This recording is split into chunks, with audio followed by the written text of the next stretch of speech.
बैठ जाओ। देखो आज का पर्व, आज की यह तारीख बड़ी महत्वपूर्ण है। जिन्होंने देश को आजाद किया था और अपनी कुर्बानी, संसार, शरीर, परिवार के सारे सुखों का परित्याग कर देश के लिए अपने आप को न्यौछावर किया था। उस महापुरुष की आज पुण्य पावन तिथि है। ये हमेशा हमें आपको याद रखना चाहिए, जिन्होंने हम सबकी खुशहाली के लिए, हम सबको सुकून शांति में रहने के लिए, पारस्परिक प्रेम प्यार मोहब्बत को बनाए रखने के लिए जिनका त्याग अवर्णीय है, अकथनीय है, अनवचनीय, इसका कोई वर्णन नहीं किया जा सकता। और त्याग की कोई कीमत नहीं रख सकता, क्योंकि इनका त्याग निस्वार्थ, अपने मान सम्मान के लिए नहीं था, संपूर्ण देशवासियों को एक सच्ची सुख शांति का रास्ता मिला और सब लोग पारस्परिक प्रेम प्यार मोहब्बत में रहकर एक दूसरे के काम, एक दूसरे की मदद करें और अपने भारत देश की गौरव गरिमा को समझें, ताकि लोगों को ये पता चलना चाहिए कि भारत देश विश्व का गुरु था, रहेगा, इसे कोई मिटा नहीं सकता। हाँ, देर सवेर हो सकती, लेकिन अंधेर नहीं। अब वो समय आ गया जिस तिथि का इंतजार था, जिन महापुरुषों की कुर्बानी को लोग वर्षों से याद करते चले आए। अब वो समय आप सबके करीब है, बस थोड़ा सा जागने की जरूरत है। अगर जाग जाओगे तो हमेशा के लिए सवेरा हो जाएगा। इसलिए आज ये 23 जनवरी बहुत ही महत्वपूर्ण, जितना कहा जाए उतना कम है। और उस त्याग की मूर्ति का ये सच्ची यादगार है। और ये यादगारी केवल नहीं, उन वचनों पर चलने का संकल्प लेना चाहिए। अगर सब लोग इस बात को जान जाते हैं तो देश गुलामी से मुक्त हो जाता है। अभी केवल कहते हो मुक्त नहीं हो, अभी तो तुम झगड़े हुए, फंसे हुए उसी का अनुसरण कर रहे हो। अब यह धीरे धीरे जब उसकी जानकारी आपको मिलेगी, तब आपको उन लोगों से नफरत होगी है जिन्होंने देश की सच्चाई को, देश की न्याय सुरक्षा को छिपा के रखा है। हकीकत तो कुछ और है और उसको चंद लोग ही जानते हैं। जो जानते हैं वो उस रास्ते पर चले, तो जिन्होंने देखा नहीं, सुना नहीं, केवल पढ़ा है, पढ़ने से कुर्बानी का एहसास नहीं हो सकता, पढ़ने से वो भाव नहीं पैदा हो जाएगा जिनके लिए कहा गया, जिन्होंने किया। जब उस रास्ते पर आप खड़े हो जाओगे और चलने लगोगे, देश प्रेम, समाज प्रेम, परिवार प्रेम और इंसानों में प्रेम जब पैदा हो जाएगा, तब आप सच्ची आजादी का मतलब समझे। ये आजादी नहीं है तो बर्बादी है, और बर्बादी हुई और अब भी बर्बादी हो रही, और आगे भी इसकी कोई उम्मीद नहीं है, क्योंकि अभी कोई निस्वार्थी, कोई त्यागी जिसको देश के प्रति, समाज के प्रति, समाज देश में रहने वाले लोगों के प्रति जिसके अंदर सच्चा प्रेम है। अभी तो ये अपना स्वार्थ हल करते हैं, कोई नोट का, कोई वोट का, कोई महंगाई का, कोई तरह तरह, कोई मान है, सम्मान है, समान है। इसके अलावा तो किसी को कुछ पता नहीं है कि आजादी सब इन सबसे बहुत अलग है। जो स्वयं आजाद हो वो लोगों को आजादी की तरफ ले जा सकता। जो स्वयं गुलाम हो, इंद्रियों का गुलाम, वासनाओं का गुलाम, लाभ और मान सम्मान का गुलाम, वो आजादी की परिभाषा नहीं बता सकता और ना ही वो जान सकता है। तो आज जिस पर्व की, जिस तिथि की चर्चा हो रही है, वो केवल चर्चा ही बनी हुई है, हकीकत तो कोई जानता नहीं।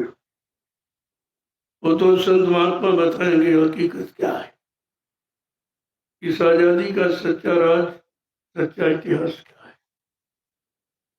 अभी जो आपने किताबों में पढ़ लिया वही चिल्लाने लगे। उन्होंने तो कोई किताब लिखी नहीं थी, उन्होंने अपनी त्याग का की कोई किताब नहीं, क्योंकि उनको कोई स्वार्थ होता तो लिखते हैं कि भाई लोग हमको याद करें, लोग हमको माने, लोग हमको जाने। ऐसा उनका कोई अपने अंदर निजी स्वार्थ नहीं था।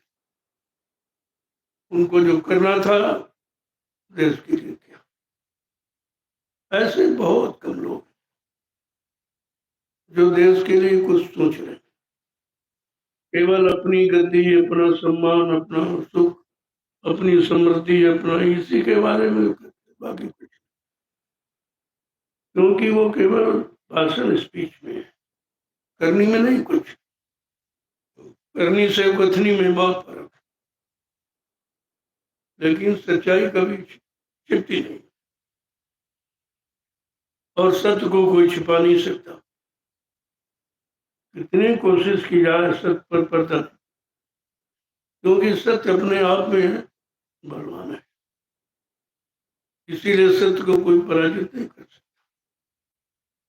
अब ये हर चीज का एक समय निश्चित है, उस समय के पहले कुछ नहीं होगा, उस समय वो करीब करीब आपके समय सब समझ में आ जाएगा किसने क्या किया और कौन क्या कर रहा है या करना चाहता है। ये सब चीज समझ में आ जाएगी, ऐसा नहीं है, क्योंकि संत महात्माओं से कोई चीज छिपी नहीं। वो तुम्हारे अंदर वाला सब देखते रहते हैं, जानते रहते और तुमको सत्य की रास्ते की तरफ प्रेरित करते रहते। अब उनके वचनों को, इशारों को समझना कितना आसान। अभी तो कहा गया संत वचन अटपट, झटपट रखे न कोई, जो झटपट रखे तो झटपट दर्शन हो। अब इतनी जल्दी उनको समझना, उनके वचनों पर चलना और वो लाभ प्राप्त करना इतना आसान नहीं है। लेकिन किसी काम को जब करो रहो, करत करत अभ्यास के जड़ मत पहुंचता। जब अभ्यास में आप निरंतर लगे रहोगे तो एक न एक दिन सच्चाई तुम्हारे सामने आकर खड़ी हो जाए, और उसी की तैयारी हो रही है। अब सत्य को तो बताएगा जो स्वयं सत्य के रास्ते पर चला हुआ है, या चल रहा हो या चलने का प्रयास कर रहा हो, तो बता देगा। बाकी ये पढ़ने लिखने वाले ये नहीं, उनको क्या मालूम, और जिन्होंने लिखा है उनको भी नहीं मालूम, क्योंकि वो तो है नहीं, और है तो तुमको उसका ज्ञान नहीं। कहाँ है, किस रूप में है, कैसे काम कर रहे हैं, कैसी व्यवस्था बनाना चाहते हैं या बना रहे हैं, उसकी तो जानकारी किसी को है नहीं। जब तक आप अंतर्वृत्ति में कुछ हासिल नहीं करेंगे तब तक को समझना बड़ा मुश्किल, क्योंकि वो देखने में नहीं है, न सुनने में है, वो करने में। जब करने लोगे तो धीरे धीरे समझ में आ जाएगा। जिन्होंने किया था उन्होंने करके लोगों को दिखाया कि हमें आपको एकजुट होकर किस तरह से अपने देश के लिए, अपनी मानव समाज के लिए, परिवार में रहने वाले लोगों के लिए हमें कैसे क्या करना चाहिए, उसी की ये व्यवस्था है। इसीलिए बार बार आप लोगों को चयन करते हैं, चुनते हैं, चुनाव करते हैं। लेकिन जिनको आपने चुना उन्होंने आज तक तुम्हारे हित का कोई काम नहीं किया, तुम्हारे हित की कोई व्यवस्था नहीं चुनी। तो चुनाव का मतलब तो कुछ है नहीं, वो तो निखाली स्वार्थ है। और ये परमार्थ का विषय है। परमार्थ संत महापुरुषों का विषय और स्वार्थ है सांसारिक विषय भोगियों का। बहुत अंतर है। अब न मालूम होने के कारण कभी कभी भूल अज्ञानता में हम स्वार्थ को भी परमार्थ मान लेते हैं, क्योंकि हमने परमार्थ के रास्ते पर किसी ने चलाया नहीं। आप जब चले नहीं तो मंजिल का ज्ञान नहीं होता है, और सच्चाई क्या वो भी समझ में नहीं।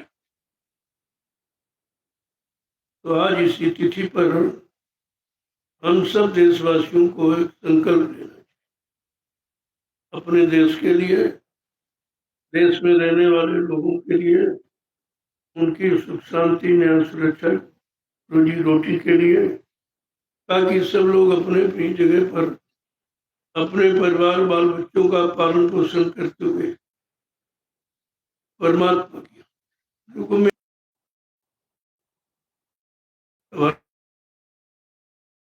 तुम्हारे करीब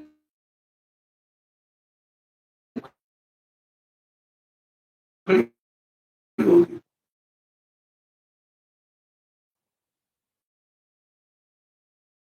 संत महापुरुषों ने जो भी उनका ये पंचभौतिक शरीर धारण करना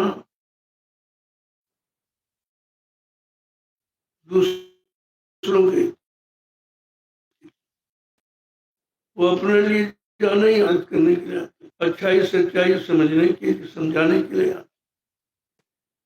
अब यह विषय तो बड़ा गंभीर है, क्योंकि लोगों ने एकदम मोड़ दिया उसको, उसकी परिभाषा ही बदल दी,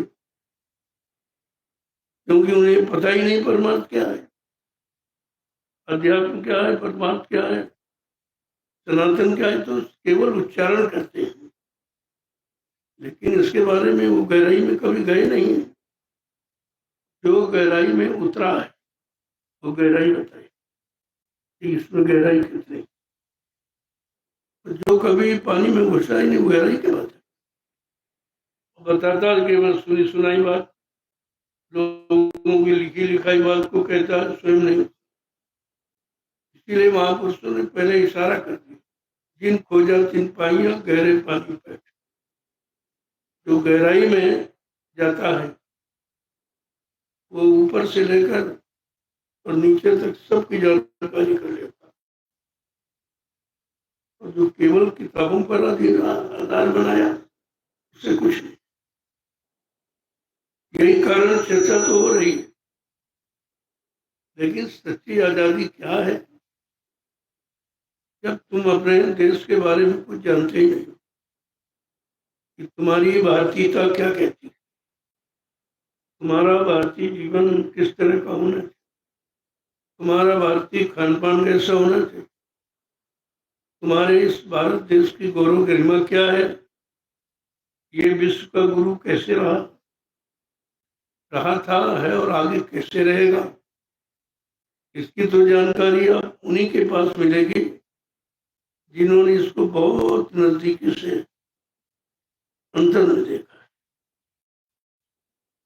अब अंदर में जिसने देखा वो अंदर की बात है, जो बाहर तक सीमित रहा वो अंदर की बात, अंदर वाला बाहर और अंदर सब बताएगा।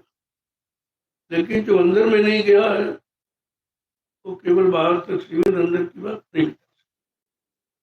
और जो कुछ है सब अंदर में। अब इसका अगर अध्ययन किया जाए, इस सब अंदर, सुख और दुख अंदर में, काम क्रोध लोभ मोह अहंकार सब अंदर में, अच्छा और बुरा सब अंदर में। बाहर में कुछ नहीं, बाहर में तो एक खोखला शरीर है, चमड़े, ये चमड़े का कवर है। और ये चमड़े का कवर किसका है? जीवात्मा की, उसकी सुरक्षा का। कि हम अपनी अंदर की वस्तु को सुरक्षित कैसे रखें, हम उसके कवर पर विशेष ध्यान देते हैं कि भाई कवर खराब ना हो, अंदर की चीज सुरक्षित बनी रहे। और जिसको कवर के बारे में मालूम ही नहीं, कवर है क्या, ये किसका कवर है, कुछ, वो भोगो वासनाओं का केवल सामान समझते, उनको नहीं पता ये पंच भौतिक शरीर कवर जीवात्मा, जीवात्मा इसी के अंदर है। और जीवात्मा क्या कहते हो, परमात्मा का अंश रूप में परमात्मा हमें सबको आदिकाल से मिला, तो मिला है आपको, ये अंश ऊपर ही अंशी में कैसे मिले। जैसे छोटा बच्चा जब तक अपनी माँ की गोदी में नहीं पहुंच जाता उसको शांति, हजारों माताएं उसको मतलब चुपकाने कुछ कारण में लगी, लेकिन वो बंद नहीं करता रोना जब तक अपनी माँ की गोद में, उसको भी पहचान अपनी, क्योंकि अपनी सच्ची पहचान कराने वाली जीवात्मा तुम्हारे सब अंदर, वो कहीं से ढूंढना नहीं आपको, वरना किसी से पूछना, तुम्हारे अंदर है। अब ये जो अंदर की जानकार जिनको संत महापुरुष है, ज्ञानी ध्यानी विज्ञानी नहीं, वो महापुरुष, वो महाशक्ति है, जिनको सारी शक्ति के बारे में जानकारी है कि काम शक्ति, क्रोध शक्ति, लोभ शक्ति, मोह शक्ति, अहंकार शक्ति को कैसे सुरक्षित रखा जाए, इसको कैसे बचा के रखा जाए, तो ये शरीर की शक्ति नष्ट नहीं होने पर, नष्ट करने वाले तो यही है, और इनके बारे में किसी को जानकारी है, क्योंकि सब इसी के पीछे दौड़े, तब इसी को शरीर की शक्ति को नष्ट करने का ही सब प्रयास हो रहा। अब उनकी समझ में नहीं आता है कि हमें बर्बाद कौन कर रहा, हमें आवाज करके यहाँ पे जाके सब कुछ है। लेकिन यहाँ पर जब सच्चाई का रास्ता बताने वाले संत महापुरुष नहीं मिले तो हम ये बर्बादी की तरफ चलेंगे। अब धीरे धीरे इतना बर्बाद हो चुके हैं कि अपने को संभालना, बचाना, सुरक्षित रखना बड़ा मुश्किल हो। तो आज इस स्थिति पर ये जानकारी देना अनिवार्य है कि आखिरकार ये क्यों मनाई जाती, क्या मतलब है। अरे करोड़ों लोग पैदा हुए मर के चले तो कोई नहीं याद करता।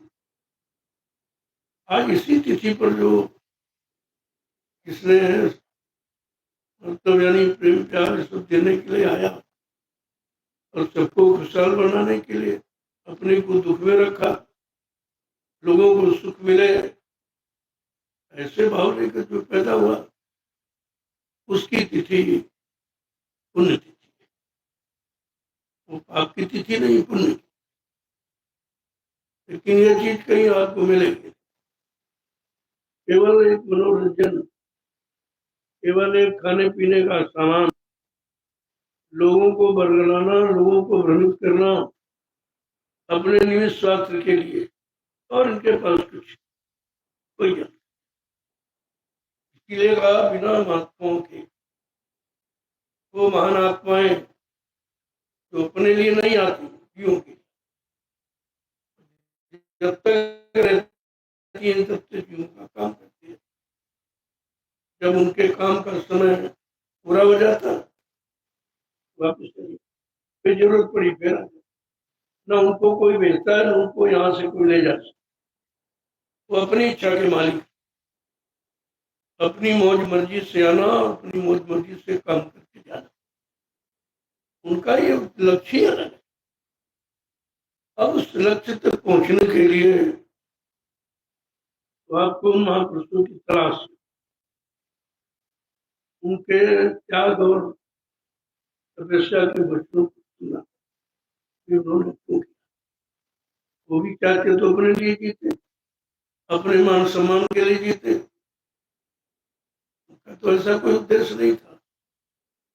वो जनहितार्थ, संपूर्ण जीवों का हित, उसके लिए आना और काम करके चले जाना, न उनको आने की, न जाने का कोई गम होता है, उनके अंदर केवल काम की चिंता है। कि वही काम कैसे होगा, हो जाए जल्दी, हो जाए जल्दी, क्योंकि शरीर तो निश्चित है, उसकी सीमा निश्चित हो तो मेरे स्वयं पर खत्म हो जाए। अब शरीर के लिए काम छोड़ दें आप, अपना उद्देश्य लक्ष्य चुन दें, भूल जाए, ये कोई जीना नहीं। ऐसे तो पशु पक्षी सभी जीते हैं, और तुम्हारा भी जीना उसी तरह का, तो तुम्हारे में पशुओं के जीवन में कोई अंतर। इसलिए कहा भाई परमार्थ के कारण साधन धरा से, उनका शरीर धारण करना लोगों के हित के लिए, अपने लिए सभी जीते हैं, अपने लिए तो सब जीते हैं, पशु है, पक्षी है, जितने जीव हैं 4-5-84 लाख जिस शरीरों में, सब अपने लिए जीते हैं, अपने खाने के लिए रात दिन दौड़ते रहते हैं। और उन्हीं में से हम आप हैं जो अपने असली जीवन को भूल गए। जीवन जीना, जीने के लिए जीना या दूसरों के भले हित के लिए जीना, ये अलग अलग चीज। आज वो तिथि है, इस पर कोई विशेष संदेश नहीं ना। मैंने इस पावन पुण्य तिथि को 5 दिनों में बांटा, 23 जनवरी से और मैंने कि 5 दिन में आजादी की बात सब लोगों के कान तक पहुंचा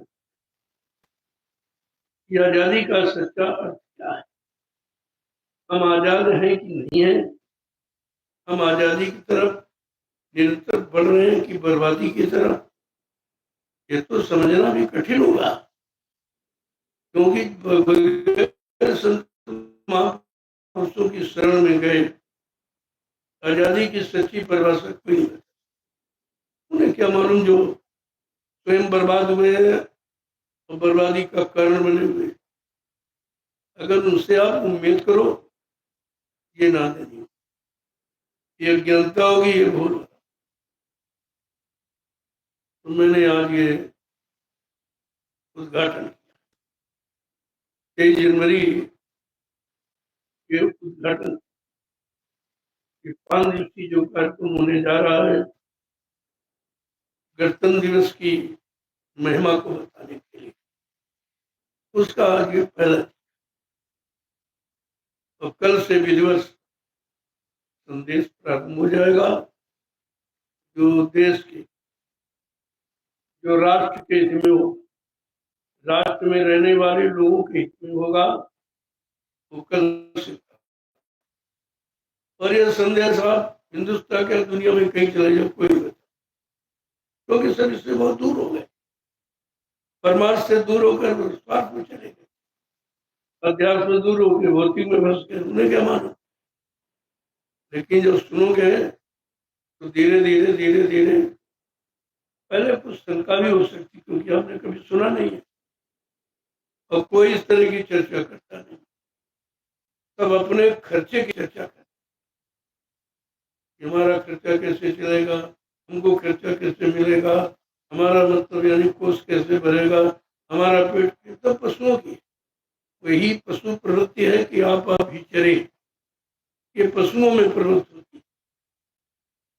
अगर 2 जानवर आप छोड़ दो तो दूसरा चाहेगा ये घास नहीं, ये न खाने, ये है स्वार्थ।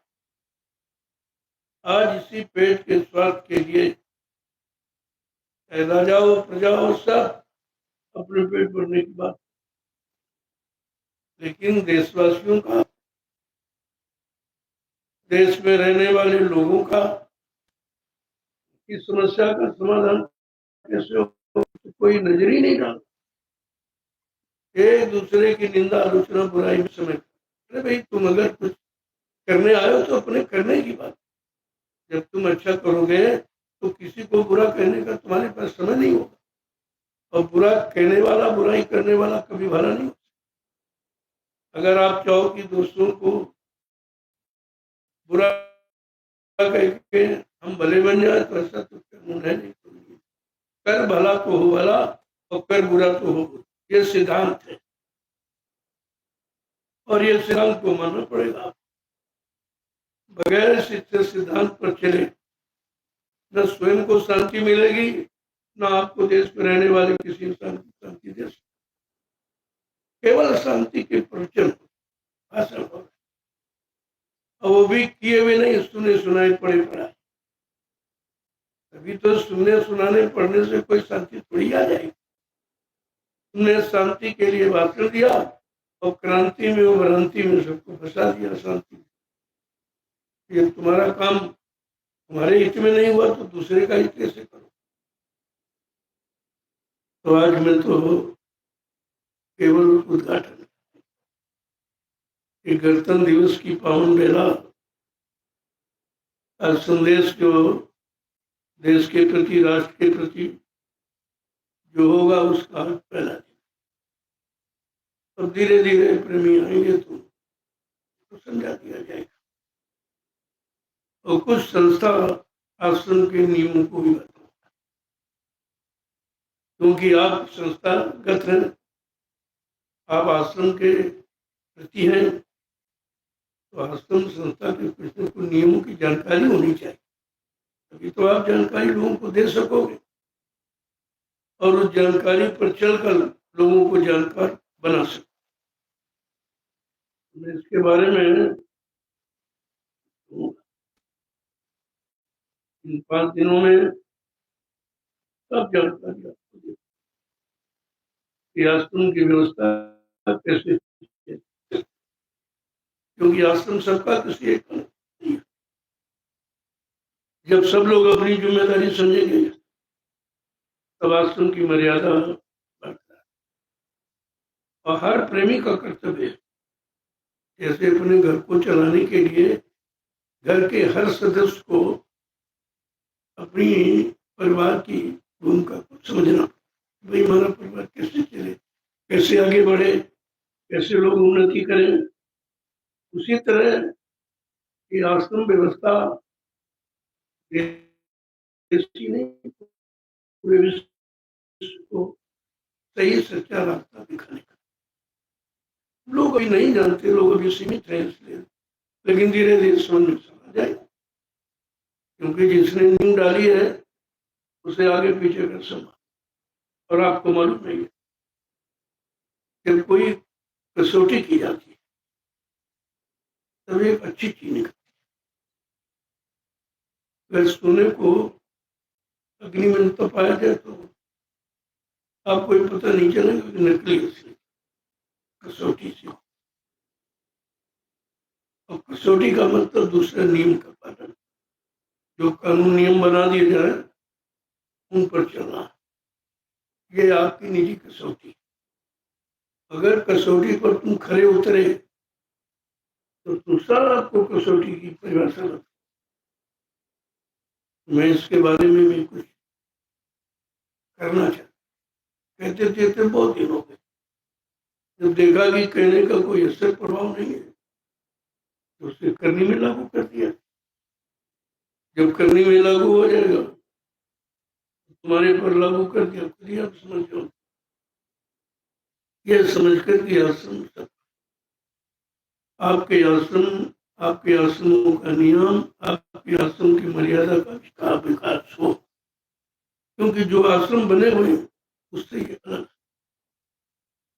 इसका कमाना वो तरह का नहीं है। कोई कमाई का जरिया बना लो, कोई अपने निजी मान सम्मान का जरिया बना लो, अपने निजी स्वार्थ का बना लो, ये आश्रम की मर्यादा में नहीं आता।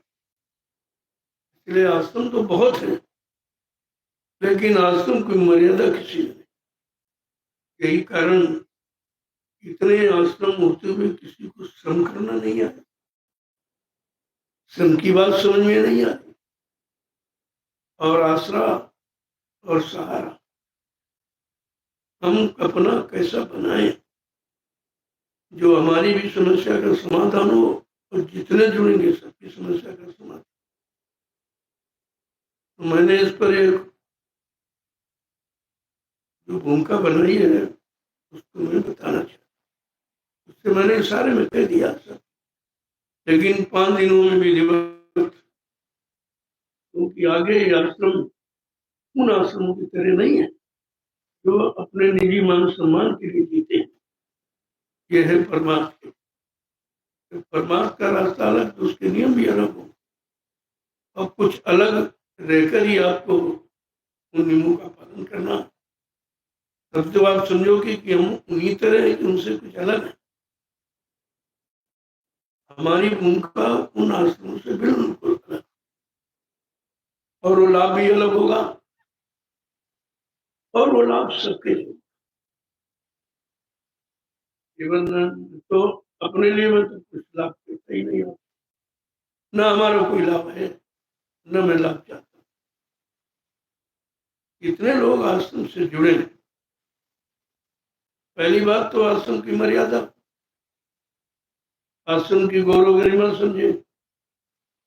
आश्रमों का निर्माण किस लिए किया जा रहा, अगर मकान समझ के आप, मकानों तो सभी लोग रहते, अच्छे अच्छे कोठी बंगलों में रहते, लेकिन वो आश्रम नहीं है, वो अपने निजी आवास प्रवास की व्यवस्था। उसी तरह से इनको आश्रम में रहना और आश्रम का लाभ लेना, अपनी मनमानी से तुम्हें लाभ नहीं, बल्कि तुम बिगड़ जाओगे, लाभ से निरंतर दूर होते चले। एक प्रमाण आपके सामने मथुरा आश्रम, इतनी बड़ी संख्या, इतनी बड़ी व्यवस्था,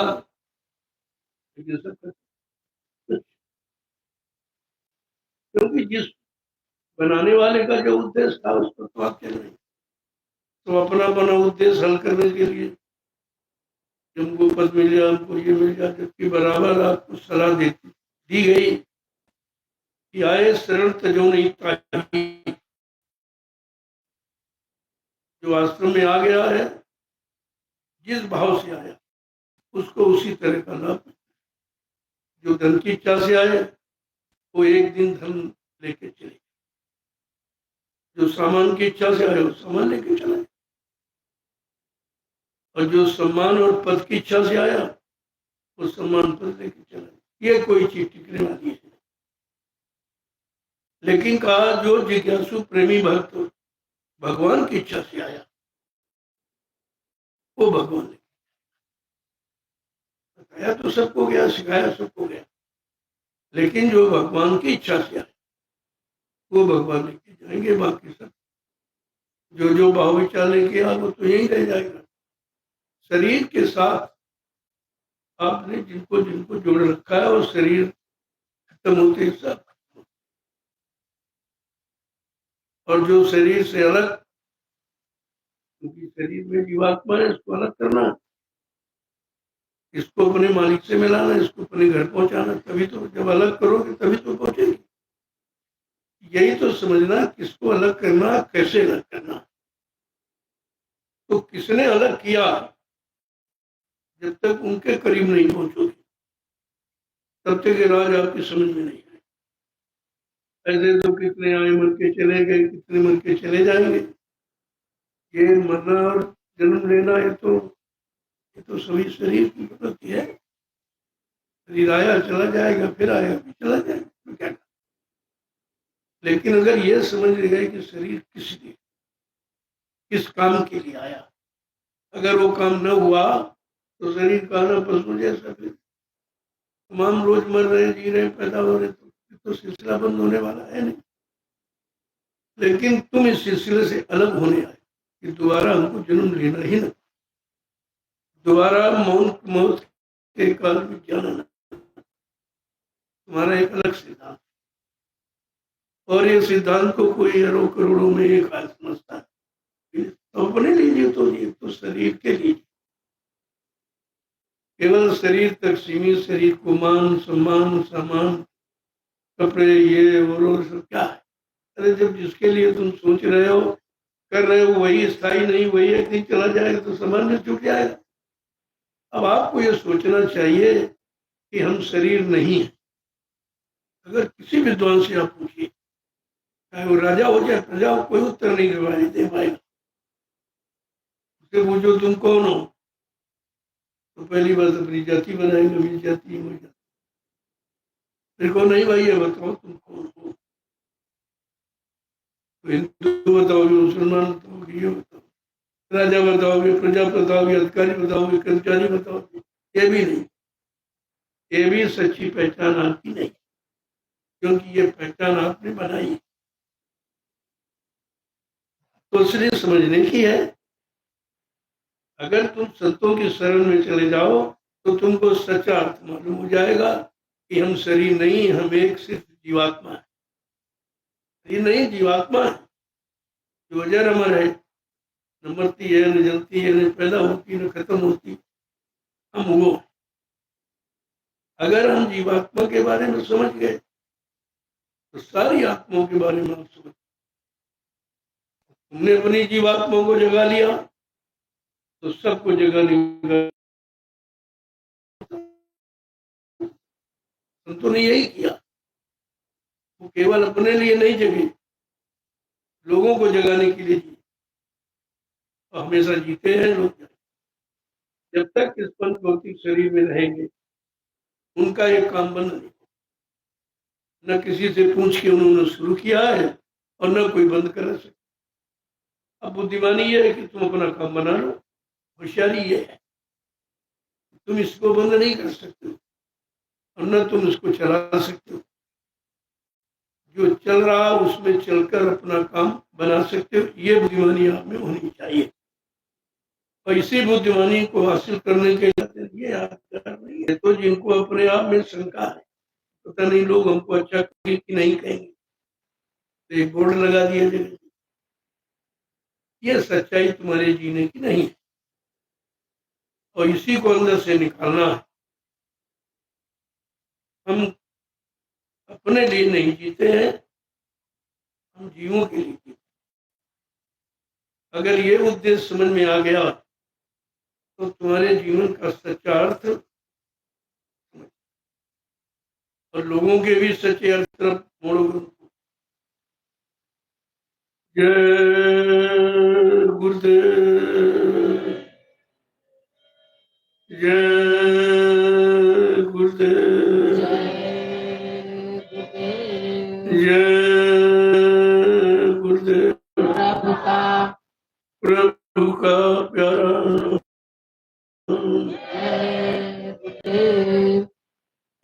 आज इस पुण्य पावन तिथि को याद करते हुए हमको कुछ करना है। हम सबको करने का संकल्प लेना है। गई बहुत रही थोड़ी, हो भी जाने वाली। समय कितनी रफ्तार से जा, आप रोक नहीं सकते। जैसे ट्रेन को आप नहीं रोक सकते, लेकिन ट्रेन पर विश्वास अगर बैठ जाओगे तो वो तुमको तुम्हारी मंजिल पर पहुंचा देगी। ये इसी तरह समय की रफ्तार को आप रोक,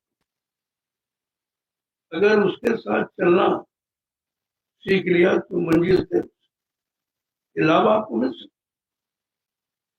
लेकिन इस लाभ को पाने वाले कितने लोग हैं, इच्छा रखने वाले कितने लोग हैं? तो शायद कोई इस समय करोड़ों, लाखों, हजारों नहीं, करोड़ों में कोई नहीं जो इस बात को समझ रहा है कि भाई हमारा जीवन तो जा रहा है, हम इसे रोक भी नहीं सकते। अगर हम अपने जीवन को जीना सिखा दें तो हम काम बना सकते, ये लाभ को मिल सकता है। लेकिन जब किसी पर विश्वास करो, इस पर जो तुम्हारे जीवन को जीना सिखाने आया है उस पर विश्वास, वो है संत महापुरुष। तो कोई न राजा है, न प्रजा, न ज्ञानी ध्यानी, तो कोई नहीं। तो संत पुरुष है और वो कलयुग में आए और किसी युग में नहीं आए। तभी संतों के बारे में लोगों को जानकारी नहीं, मानेंगे क्या? जो जानेगा तभी तो मानेगा, मानेगा तो अपना काम बना लेगा। एक ने कही, एक ने मानी, तो नानक कहते दोनों ज्ञानी है। अगर आपने किसी सच्चे अच्छे की बात जो तुम्हारे हित भले के लिए आया, अगर आपने मान लिया तो तुम्हारी बन गई। आपको करना कुछ नहीं, केवल उनकी अच्छी सच्ची बात को समझ के मानना और अपने जीवन में उतारना। कलयुग ने बहुत सरल कर दिया कि और किसी कागजी विद्या को पढ़कर तुम परमात्मा नहीं प्राप्त कर सकते। चाहे जितनी किताबें एक काले अक्षर अपने अंदर भर लो, लेकिन एक कागज की नाव कभी पार नहीं करेगी। ये मोटी बात तो याद रखना। और आज लोग इसी को भूल गए। कोई पानी के सहारे बैठा है, कोई पत्थर के सहारे बैठा है, कोई कागज के सहारे। तीन ही रास्ते, तुम्हारे तीनों जड़ हैं। इन रास्तों पर चलकर कोई चेतन न हो सकता है, न चेतन को प्राप्त। चेतन क्या है? शरीर नहीं है, जीवात्मा चेतन, परमात्मा चेतन, महात्मा चेतन, महात्माओं के द्वारा जगाया नाम चेतन। ये चेतन की श्रेणी में, और इनमें से किसी को कोई ज्ञान नहीं। आप पानी में ओढ़ लगी, कौन पहले नहाएगा, कौन पहले, अरे पीछे नहाना तो क्या, अभी तक नहाया तो क्या। अरे मुक्ति जड़ में नहीं, चेतन में। इतनी बात तो किसी ने बता नहीं पाई आज तक आप। और न चेतन की तरफ कोई मुड़ पाया। कोई कह रहा पानी में डुबकी कर लगाओ, उसमें मुक्ति मिल जाएगी, कोई कुछ कह रहा, कोई कुछ कह रहा। लेकिन संतों ने जो अपना अनुभव दिया है, वो कहते यहाँ कहीं नहीं रहती। मुक्ति संत चरण की दासी, मुक्ति संतों के चरणों में। अब चरणों की महिमा तुमको मालूम नहीं है। चरण किसे कहते? वचन चरण एक ही, वचनों को मानना ही तो चरणों की सेवा, चरणों की पूजा है। ये भी बात आपको किसी ने नहीं बताई, क्योंकि यहाँ चरण तो जानते नहीं, पैर जानते। पैर छुए जाते, चरणों को प्रणाम किया जाता। प्रणाम में दया है। नतमस्तक का मतलब अपने आप को समर्पित, ये प्रणाम में ही है, ये छूने उने में नहीं होता। इसलिए महात्मा स्वयं प्रणाम करते हैं, करना सिखाते। आप कहते थे कि भाई मैं भी तो प्रणाम करता हूँ, प्रणाम करो। जब धीरे धीरे प्रणाम करने लगोगे तो आपकी समझ में इस प्रणाम का परिणाम क्या है, क्यों किया। अगर परिणाम जानना चाहते हो तो प्रणाम को समझना पड़ेगा, और समझ करके करना, तो आपकी समझ में सब आ जाएगा। अब ये बिगड़ी व्यवस्था 3-3 युगों की है। 5,500 वर्ष कलयुग के निकल गए, बिगड़ी व्यवस्था। और आज भी उसी बिगड़ी व्यवस्था को याद कराया जाता, उसी की तरफ प्रेरित किया जा रहा। ये बताओ, चेतन को जीव कब समझेगा? जब जड़ से अलग होगा तब। यद्यप संत गोस्वामी महाराज ने जब रामचरितमानस की रचना किया, उन्होंने तत्व ज्ञान को रखा। अक्षर ज्ञान नहीं है, शब्द ज्ञान। अब बात ये समझना इतना आसान नहीं है। वरना तुम काले अक्षर पढ़ लिए तो पढ़ दोगे, सुना दोगे लोगों को, लेकिन करके नहीं दिखा सकते। अब करने वाला लाभ तुम भाषण से कहकर नहीं दे सकते। कोई प्रवचन भाषण करना सीख जाओ, शब्दों को बटोर लिया, शब्द को इकट्ठा कर लिया, लेकिन तुम लाभ नहीं दे सकते, क्योंकि लाभ देने का विषय नहीं है, वो कुछ जानकारी का। जानकारी हम अगर इसलिए लेते हैं कि हमें करना है, तो जानकारी भी लाभ, और जानकारों से लाभ इसलिए जानकारी लेते हैं कि हमें कुछ पाना है, तो जानकारों से लेना अच्छा, बशर्ते उसकी जानकारी आपको होनी चाहिए। आज कितने दिनों से आपको जानकारी, जो मथुरा में आध्यात्मिक विद्यालय खोला गया, उसमें कितने करोड़ लोगों को आध्यात्मिक ज्ञान की शिक्षा दी, लेकिन वो सुनने वाले थे। पहले भी महापुरुष ने कह दिया, अरे भाई हमारे इस आध्यात्मिक संदेश को सुनने वालों की संख्या तो करोड़ों होगी, लेकिन लेने वाले कोई 1000, और लेकर सुन रखने वाले कोई 100-200। और रखकर चलने वाले, चलकर अपनी मंजिल पर पहुंचने वाले कोई बिरले ही होंगे। ये सत्ता, कोई बिरला। और उस बिरले को में आप किसको समझ पाओगे कौन बिरला है कौन नहीं। अगर तुम कुछ करते होगे तो करने वालों को पहचान। तुमने अगर केवल पढ़ना, सुनना, सुनाना, भाषण स्पीच करना सीखा है तो दे दे। किताबें महात्मा नहीं बना सकती और किताबों से परमात्मा मिलता भी नहीं है। दोनों चीजें सत्य हैं। और इस समय सब उसी में जुटे पड़े। कोई कागज में खोज रहा, कोई पानी में खोज रहा, कोई पत्थर में खोज रहा, कोई तीरथ मूर्त में खोज रहा कि जहां वो कभी ना आया था, ना है न कभी आएगा। संतों ने यह सिद्ध किया। क्योंकि ये सब कहते हैं परमात्मा मठ में और संत कहे परमेश्वर घट में। कितना अंतर है। और घट का बात तो मानो कि कहीं जीवात्मा परमात्मा का घट में मठ में नहीं है। इतनी बात तो सबको बताई गई। लेकिन फिर भी जो अज्ञानता में फंसे जीव, वो ज्ञान की बात कभी नहीं। जो जड़ में फंसा है वो चेतन की बात कभी नहीं। चाहे वो राजा हो, चाहे प्रजा हो, चाहे विद्वान पढ़ा लिखा कोई भी हो, जो चला नहीं है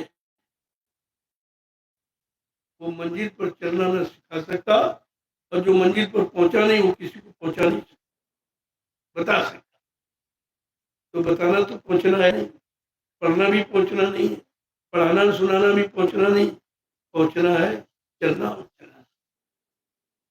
इन सब बातों की जानकारी केवल सत्संग ही देता है, कथा वार्ता नहीं देता।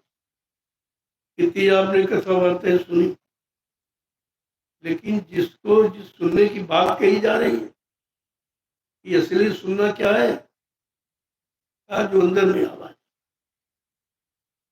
से सत्यवाणी, वेदवाणी, अनहद वाणी अंदर में हो रही है।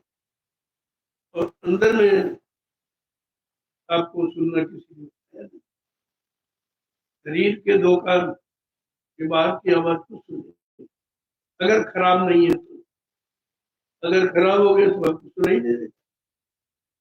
इसी तरह जो अंदर की आवाज, जिसको हिंदू महात्माओं ने कहा वेदवाणी, अमृतवाणी, सत्यवाणी, मुसलमान फकीरों ने कहा कर्म और आयत, और कहा वो इसी जिस्मानी मैजिक, इसी पंचभौतिक मानव शरीर में हो रहा, निरंतर हो रही है।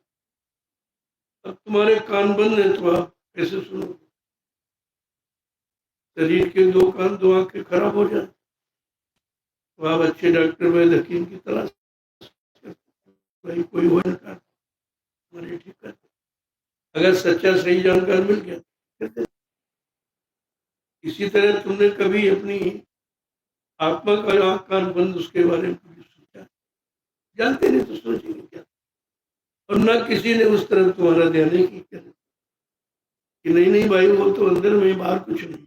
बाहर तो शरीर है और ये भी जानते शरीर नाशवान है, और बाहर वाले शरीर के अंग सब नाशवान, चाहे जितने प्रयोग किए हो चाहे न प्रयोग किए तो नाशवान, वो अपने समय से शक्तिहीन हो जाएंगे। लेकिन जो अंदर में, जिसे दिव्य आंख और दिव्य कान कहा संत महापुरुषों ने, और वो सबको समान रूप से दिया, उसके यहाँ कोई इसमें आरक्षण नहीं है। हिंदू पाएगा, मुसलमान पाए नहीं पाएगा, ये नहीं पाएगा, गरीब पाएगा, ये नहीं पाएगा, ऐसा कुछ वहां इस तरह का कोई आरक्षण नहीं। सर्वभूत हिते रहता, जो सारे जीवों के प्रति अच्छा बनाने में रत है, लगा हुआ है, वो मिलेंगे तो आपको। तो इसलिए वचन को बड़ी सावधानी से सुनने की जरूरत। बहुत आपने गफलत की है, अनसुनी आपने की, नादानी आपने की, जिसके कारण सब तरफ से बर्बाद होके बैठे हो। अगर यही तुम्हारी आदत रही, जो शेष जीवन बचा हो गई बहुत रही, थोड़ी वो भी जाने वाली है। आज और कल नहीं, कल करेंगे, कल नहीं, परसों। अरे भाई कल कभी होता ही नहीं, आज ही रहता। और आज भी आज नहीं रहेगा, वो भी कल में बदल दिया जाए। जब कल आएगा तो उसको भी आज ही कहोगे, फिर आगे कल की बात करने लगोगे, उस कल में पहुंचोगे तो फिर उसको आज कहोगे। कहने का मतलब केवल गिनती में आज है, और आज भी रहता नहीं है। उसका समय निश्चित है, इतने घंटे के बाद आज कल आ जाएगा। जब कल में पहुंचोगे तो कहेगा आज को भी आज कहोगे, फिर कहोगे कल जाएंगे। जब कल आया तो फिर कहोगे आज। इसका मतलब आज तो कुछ के लिए कहा जा सकता, लेकिन कल परसों नरसों ये झूठ है, ये कभी नहीं आता। केवल एक गणना गिनती के लिए आपने बना रखा, बाकी ये कभी कल तो होता ही। तो महापुरुषों ने कहा भाई कल के भरोसे पर क्यों बैठा, कल कभी होगा। कहते कि आज कर, कल करे जो आज करे सुहाग, क्योंकि उसका भी भरोसा नहीं। जिस आज को तुम आज कह रहे उसका भी भरोसा नहीं है कि कितने सेकंड में भी खत्म हो। इसलिए जो कुछ करना अभी करो, जो कुछ करो सो अभी बना लो, फिर आगे का क्या भरोसा करना। जब कुछ है ही नहीं, कुछ रहेगा नहीं, तो तुम भरोसा करते हो किस पर कहते हो? उस पर भरोसा करते हो जो तुम्हारा है, और जो तुम्हारा नहीं हो तुम्हारा कभी हो नहीं सकता। भरोसा करने से क्या। इसलिए संतों ने निचोड़ कहा कि भाई यहाँ कुछ नहीं तुम्हारा, न तुम किसी को, न कोई तुम्हारा है। जो तुम्हारा है उनको पहचानो, जो तुम्हारे लिए आए उनको पहचानो। अगर उनको अपना बना लो, वो तुमको तुम्हारा क्या है वो बता देंगे, समझा, और उसे प्राप्त भी करा देंगे। उनके अंदर प्राप्त कराने की क्षमता हो। अब वो क्षमता किस पर लागू की जाए कि तुम टूट जाओगे, तुम बर्दाश्त नहीं कर सकते। कभी कहा एक तो तुम्हें उनसे लेना नहीं आता, अगर वो किसी तरह दे दे तो तुम रखना नहीं जानते। तो बताओ ये दिया जाए तो कोई संभाल करने वाला नहीं है। इतना कठिन है, इतना भारी है कि आप वो बर्दाश्त। तो अगर पूरी दया का एहसास करा दिया तो छोड़ के भाग जाओगे, उसको टिक ही नहीं सकते। दया बहुत भारी है। अगर भारी नहीं तो दया तुम्हारे पाप कर्मों को कैसे जलाएगी, कैसे खत्म कर देगी? भारी होगी तभी तो खत्म करेगी। अब ये कहा भाई धीरे धीरे धीरे धीरे धीरे। किसी काम को कभी नहीं किया तो एक बार की कर भी नहीं पाओ। अगर धीरे धीरे शब्द जोड़ दो आप सीख जाओगे। समय जो कुछ लगे वो तो तुम्हारे करने पर है, लेकिन आपका यहाँ करने की बात नहीं, सब कथनी बकनी की बात। इतने प्रवचन हुए आज तक, सारे राजनीतिक लोग अपना समय भाषणों में खत्म, कुछ नहीं हुआ। और सारे जो महात्मा अपने को कह रहे नकली, इतने प्रवचन गए, कुछ वही नहीं करके दिखाई नहीं। क्योंकि ये प्रवचन का विषय नहीं है, भाषण का विषय नहीं है, करनी का विषय। और वो करनी अलग है, तो शरीर इंद्रियों भोगों की करनी नहीं है। तो संतों ने कहा वो करनी कौन? करनी करो मार मन डालो, इंद्री भोग विचार, तो इतना काम करो तुम अब की, फिर आगे की सतगुरु जान। तब खोल दिया तब। जो शरीर से इंद्रियों से आप खराब हुए हो, धीरे धीरे धीरे उससे हटना सीखो, तो बर्बादी से बच सकते। अगर धीरे धीरे हटना सीख गए, बर्बादी से बच गए, तो आप अपने काम को कर सकते। भी समय है करने के लिए। और ये भी अगर आजकल के भरोसे पर बैठे रहे तो ये भी क्या रहा, इसे हम नहीं रोक सकते। तो आज की शुरुआत मैंने अध्यात्म से, हाँ, देश प्रति, समाज के प्रति, राष्ट्र के प्रति मानवता के प्रति संदेश तो देंगे ही, लेकिन जरूरत तो इसकी जिसके लिए परमात्मा ने आपको इस पंचभौतिक शरीर दिया, उसने किस काम के लिए दिया वो सुन। तुम किस काम में लगा रहे हो ये तुम्हारी समझ नहीं है, ये भूल है। इसी भूल अज्ञानता को मिटाना है। तो धीरे धीरे सुनने का समझने का प्रयास, जब देखा गया कि शक्ति सामर्थ्य शरीर में नहीं आती है, संयम है नहीं, बिल्कुल नहीं, न किसी बर्दाश्त क्षमता है भी संयम नहीं है, किसी की बात नहीं बर्दाश्त होती है, तो संयम तो है नहीं बिल्कुल। संयम का मतलब कोई इधर उधर की बातों से नहीं, संयम का मतलब है संयमित रहे, अपने आप को स्थिर प्रगति में कर, किसी काम को करना और संयम, यम नियम संयम प्राणायाम प्रत्याहार ध्यान धारणा देह समाधि, ये 8 रंग। इन 8 रंगों को समझना चाहिए। जब इन 8 रंगों को समझ लोगे तो शरीर के अंगों को आप खराबी से बचा,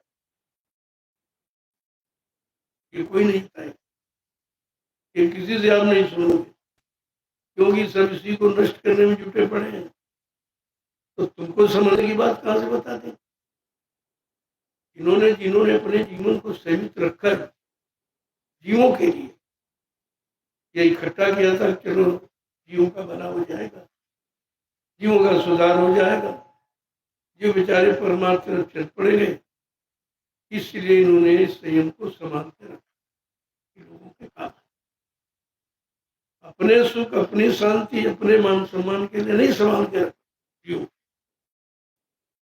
तो भी कौन से जीव? बिगड़े जीव, जिनको किसी ने संभालने के लिए कहा ही, सब हार गए, नहीं भाई मेरे मुझसे नहीं, मेरे, क्योंकि जो कोई संभला ही नहीं तो तुम्हें कैसे संभालेगा? जो स्वयं अपने आप को, जिसने अपने मन को, तन को, इंद्रियों को, सबको संभाल के रखा, तो आपको संभालना सिखाएगा। और जहां कोई कमजोरी तो संभाल, क्योंकि जो देता है वो सब प्रकार की क्षमता रखता है। नहीं तो लोग कहेंगे कि अगर आप पार नहीं कर सकते तो फिर नामदान क्यों दे दिया? तुम्हारे में पार करने की शक्ति नहीं थी, जानते थे कलयुग का जीव है, कमजोर है, तो आपने इतनी बड़ी चीज क्यों दे दी? तो कहा नहीं भाई, वो अगर जिसने दी है तो उसको अपनी चीज की चिंता है। कहा तुमको तुम्हारी चिंता नहीं है, लेकिन हमको तुम्हारी चिंता है, क्योंकि हमने तुमको नामदान दे रखा, तो उनको है, क्योंकि नाम की महिमा खराब न होने, नाम के प्रति भाव खराब न होने पावे। लेकिन कह रहे भाई कुछ तुम करो कुछ मैं करूं, हमारी तुम्हारी मतलब कर्म से मालिक की दया हो जाएगी, काम हो जाएगा। समर्थ होते हुए कभी अपने को समर्थ कहते नहीं भाई मैं तो तुम्हारे जैसा हूँ, ये है तुम करो मैं करूँ, हमारी तुम्हारी मेहनत से मालिक खुश हो जाएगा, हमारा काम। कभी अपने ऊपर, यही उनकी दयालुता है, मानता है। और यहाँ कुछ नहीं जानते वही कर करते, जिन्होंने कभी किया ही नहीं है, खाली सुना पढ़ा, वो अहंकार करते, जिन्होंने सब कुछ करके देख लिया और शांत होकर बैठ गए। उन्होंने कभी अपने आप को न महात्मा का, न संत का, न गुरु का, न भगवान का, न सरकार, कुछ नहीं। ये कहा भाई मैं तुम्हारा सेवक, सेवा करना जानता हूँ और सेवा करके कुछ नहीं भाई, तो कहा है, लेकिन उन्हें अपने आप को कभी संत गुरु, कभी भगवान सकती है नहीं। ये तो लोग अपनी इच्छा से कहने, जिनका कोई लाभ हो गया। मान लो आप बीमार थे और सब जगह सबको दिखा के हार दिया, अगर कोई छोटा मोटा वैद्य के मिल गया, उसने ठीक कर दिया, तो आप क्या कहते? अरे भाई जी आप तो मेरे लिए भगवान, मन को भगवान कहते हो, जो तुम्हारा स्वार्थ हल कर दे उनको भगवान मानो। क्योंकि भगवान का अर्थ नहीं भाग, जो भाग का वन माने निर्माता, तुम्हारे भाग को नया रूप, भूले भटके जीवों को सही रास्ते पर ला के खड़ा कर दी, उनको तरह तरह का अनुभव करा दी। ये सब चीजें इतनी आसान सुनने से नहीं आएंगी, जब कुछ कुछ अपने जीवन में अमल करो तो सब समझ में आए। जय गुरुदेव। तो आज तो मैं ऐसे ही आपका दर्शन करने आ गया, क्योंकि 1 महीने से मेरा स्वास्थ्य बहुत, इसीलिए आपके बीच में नहीं आता, लेकिन माफी मांगता रहा, प्रार्थना करता रहा। लोग अपने काम में लगे रहो, तुम्हारी मजदूरी रोकी नहीं, उनको अपनी मजदूरी का तो जरूर मिलेगी, उनको नहीं। अब तुम्हारे अंदर ही होता भी समय नहीं आया, वो मिले नहीं, और ये नहीं क्या, वो नहीं क्या, नहीं भाई करने वाला तो दूर से देना, क्या दूरी से फेंक देना। नहीं देना चाहते हो तुम, देने लायक नहीं, तुम जितने रोज कर पा जाओगे। अरे उनकी मौज मर्जी, तुम्हारे अनुसार सोचने करने से कुछ नहीं, क्योंकि वो जानते हैं कि तुम्हें दे दिया जाए तो रखना नहीं। मथुरा एक प्रमाण है आपके साथ, 45 करोड़ को नामदान दिया गया, कितने लोगों ने रखा तुम्हारे, 24 घंटे साथ रहने वाले कुछ नहीं समझा, कुछ भी नहीं समझा, न गुरु समझा, न गुरु का काम समझा, न गुरु की महिमा समझी, न गुरु के द्वारा जगाए नाम की महिमा, कुछ नहीं समझा। इतना कमजोर जीव है तो बताइए कैसे कैसे दे दिया जाए। लेकिन उनका ऐसा ये अभूतपूर्व खजाना है नाम का, अगर तुम उसके अनुसार नहीं चलोगे तो नाम वापिस उनकी झोली में आ जाएगी, तुमसे खराब नहीं कर, खराब करने का अधिकार तुमको नहीं। अगर उनके अनुसार नहीं चलोगे तो अपनी झोली में फिर वापस नहीं बैठे। तो एक बड़ी विचित्र व्यवस्था है ना उनकी, न कोई चुरा सकता, न कोई ले जा सकता, न कोई खत्म कर सकता, न कोई घटा बढ़ा सकता। तो मिट छा आज ये उद्घाटन एक पुण्य पावन तिथि का भी है, और साथ साथ में ये गणतंत्र दिवस की महिमा, उसको कैसे बयान किया जाए और राष्ट्र के हित में संदेश क्या दिया जाए, क्योंकि हमारा हर मोड़ अलग है। आप बराबर सुन रहे हो 15 सितंबर 2023 कोई न कोई नया मोड़ आपके सामने रखा, धीरे धीरे धीरे धीरे आपको किस तरफ ले जाना चाहते महापुरुष, वो तो इतनी जल्दी आप नहीं समझ पाओगे, क्योंकि जिनमें तुम लोग उसको छोड़ना नहीं चाहते और वो उससे आपको अलग करना चाहते। पहला तो विरोधाभास यही है, क्योंकि जानते तुम जिसमें फंसे इसी कारण तुम इधर आ नहीं पाते, तुम्हारा मन इधर के लिए राजी नहीं होता, और कहा हमको अगर ले जाना तो राजी करा के मानेंगे, नहीं तो जबरदस्ती करा दिया। इसीलिए उनको समर्थ, सब प्रकार की सामर्थ्य शक्ति रखते हैं। तो इसलिए आज ये शुरुआत हो गई। अब आप खुद ही अंदाज लगाओगे कि 5 दिवसीय संदेश किस तरह का, बिल्कुल अनोखा। जैसे जैसे तुमको उधर की तरफ मुड़ा हुआ देखेंगे तो फट से रास्ते में सहयोग चला, जबरदस्ती तो नहीं ले जा सकते, लेकिन सहयोग किया, और कहा अगर जरूर समझेंगे तो भी कर दिया जाए। सब तरफ का वादा ऐसा नहीं है। कहा तुम तो चलना चाहते ही नहीं हो, क्योंकि तुम ये पेपर से छोड़ना नहीं चाहते, अब तुम पार भी होना चाहते हो, इसे छोड़ना भी नहीं चाहते। दो न हो एक संग बुहारू, दो काम एक साथ में। तो जिसे ले जाना है तो वही कोई ना कोई ऐसी परिस्थिति बना दे, मजबूर लाचार कर देगा। कोई इतनी भयानक बीमारी दे देगा, अहंकार सब खत्म, लड़ाई झगड़ा राग द्वेष काम क्रोध लोभ सब खत्म हो जाए बीमारी से, बीमारी। तो सुधार नीति में बीमारी का पहला से क्रोध को मिटाना तो बीमारी आपका सही। बीमार हो गए शक्ति लोग किस पर गुस्सा करोगे, किसको मारो पीटोगे, तो खुद ही हम कमजोर हो सकते नहीं को मारते। काम क्रोध लोभ मोह अहंकार मिटाने का बहुत बढ़िया साधन है। इसीलिए कहा जीवों के पाप कर्मों को बीमारी से 80% सबसे। तो अगर इसे निकालना है ले जाना है तो कोई ना कोई साधन बना दे। इसलिए आप सेवा में लगे हो, इस समय तुम्हारे उसके लिए और आपके कहा जाए भाई 1 घंटा भजन करो, भजन तो नहीं आप 1 घंटा कर सकते हो, लेकिन आधा घंटा मिट्टी की सेवा कर, ये करोगे। भजन करोगे तो नींद आने लगती, सत्संग सुनते तो नींद आने लगती, लेकिन सेवा करोगे तो नींद नहीं है। इतना अच्छा चुनाव है अध्यात्मिका की सेवा में नींद नहीं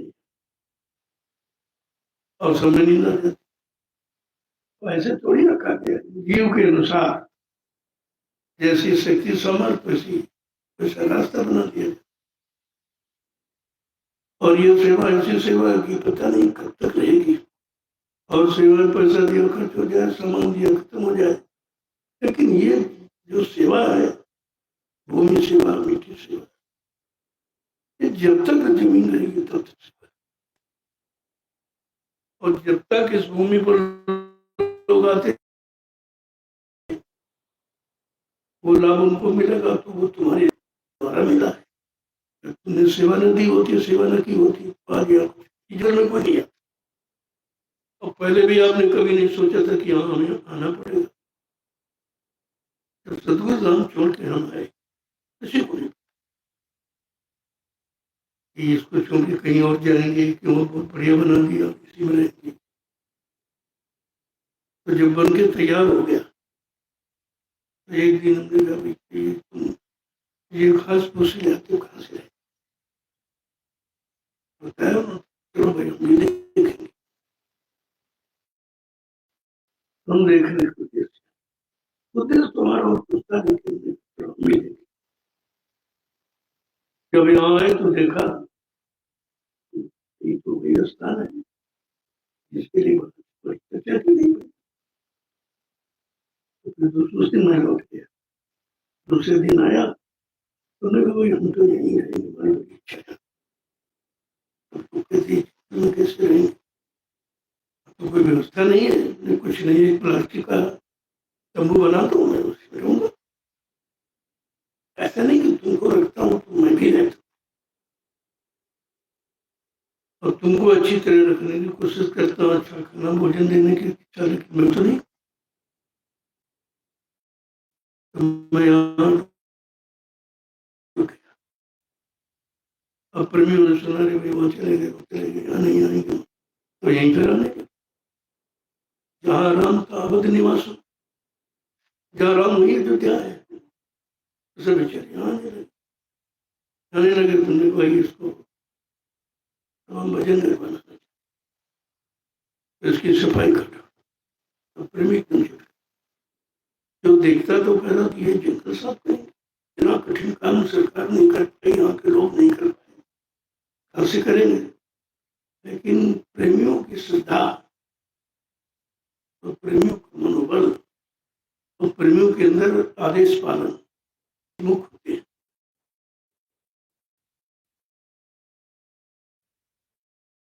जब ये होगा, कोई कह रहा था कि हम कोई आश्रम निर्माण होगा, वो ये सोच रहा था यहाँ लाखों लोग आ जाएंगे, यहाँ कोई यातायात का साधन नहीं, कोई सड़क नहीं, कोई कस्बा नहीं, कुछ नहीं। और मैंने उनको दिखा दिया कितने लाख लाख लोग उपस्थित हो गए। पहले लोग कहते थे वो बाबा जी वो मतलब नदियों को बड़ी किनारे कार्यक्रम करते इसलिए भीड़ हो जाती, शहर कस्बों में करते इसलिए भीड़ हो जाती। उन्होंने कहा भाई वो भी देखो लो, अभी जंगल में भीड़ कैसे हो।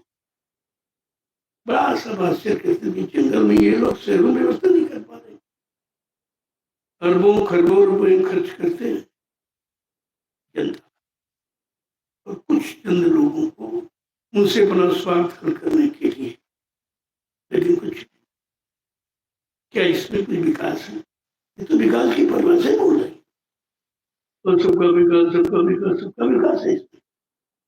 वही गंगा में डुबकी लगाने का इसमें क्या विकास है? अरे नहीं, तो वो तो गंगा तो बहुत दिनों से पहले कभी जाके नहा लेते, लेकिन नहीं, वो नहाने का मतलब उनका नहीं है, उनका मतलब है लोगों को गुमराह करना, वास्तविकता से दूर ले जाना, चेतनता से दूर रहना, ये उनका कार्य है। चेतन को जाना तो कैसे समझाएगा, जर्मनी को कैसे समझाएगा? जर्मनी मुर्दा तो समझा नहीं सकता, इतना गुमराह कर दिया, भ्रमित कर दिया कि सब उस जड़ को ही भगवान, इतना बड़ा धोखा है। और इसलिए कितना बड़ा नुकसान, ये सब राजाओं को भोगना पड़ेगा। बड़े बड़े राजे महाराजे बादशाह आज भी नरकों में पड़े जमराजों की जूतियों की मार खा, उन्होंने भारत की जनता को भ्रमित किया, जनता ने उन पर विश्वास किया था, कई लोगों ने विश्वासघात किया है, आज भी बेचारे मारे जाते। ये भूल गए उस इतिहास को, क्योंकि वो सच्चा इतिहास संत महापुरुषों के पास, और उनके पास ये जाएंगे नहीं, ये जानते कि अगर हम जाएंगे तो फिर सब जाने लगेंगे, तो हमारी ये जो चाल कुचाल है ये फिर तो कैसे। लेकिन सुख सदा रहता नहीं तो दुख का भी अंत है, एक सब दिन होते एक समाना, समय एक समान रहता ही नहीं, ये प्राकृतिक देश है, प्रकृति परिवर्तनशील, 4 महीने गर्मी, 4 महीने वर्षा, 4 महीने, और प्रकृति की गोद में पलने वाले जीव बेचारे, इनको भी उसके अनुसार बदलना पड़ेगा। तो इन बातों को ध्यान में रखिए। अब आज आप लोग सेवा करके आए हो, देखो एक बात का ध्यान, प्रसाद प्रसाद होता है, प्रसाद नाश्ता जलपान नहीं होता, तो मैं करके आपको देखा, लेकिन इससे मैंने कुछ परिवर्तन नहीं, उस प्रसाद को खाकर तुम्हारे में तो कोई परिवर्तन हुआ नहीं, क्योंकि प्रसाद का रूप नहीं रखा, भोजन बना लिया, नाश्ता बना लिया, बार बार मिलेगा, बार मिलेगा। अरे प्रसाद मौज से ये भूख, तुम्हारी इच्छा से कोई चीज मांग ले रही, प्रसाद थोड़ी बन जाएगा। इसलिए प्रसाद का नियम में बदल रहा, अगर 5 दिन का कार्यक्रम तो आखिरी दिन घर ले आओ, बाल बच्चों के लिए संभाल कर रखो, तुम्हारे को जहां तुम्हारा भोजन नहीं काम करेगा, जहां तुम्हारा और कोई सामान काम नहीं करेगा, वहां प्रसाद काम करेगा, लेकिन प्रसाद के दृष्टिकोण से लो तो तुम्हें इसको पहला नहीं। दूसरा है कि भोजन अपने पैसे, जैसा खाओ वैसा बने तन मन, जैसा पियो पानी वैसी हो वाणी, जैसा आहार वैसे बने विचार, ये सिद्धांत है ये, और आप सिद्धांत जा रहे थे अलग, इसीलिए तुम्हारा कोई काम नहीं हो रहा था, तो मैंने फिर आपको उसी पुनः सिद्धांत पर लाना चाहता हूँ जो मथुरा में प्रारंभ किया गया। मथुरा में कोई नहीं, अंडर अंडर कुछ सब बना के अपनी कमाई गाड़ी कमाई का खरीद के ले आए और वहां बनाते थे भोजन, वो दिन भर सेवा करते थे, रात को प्रार्थना पाठ करके ही सोते थे, सुबह 4 बजे घंटा संग बजा और उठ के बैठ गए, भोजन किया।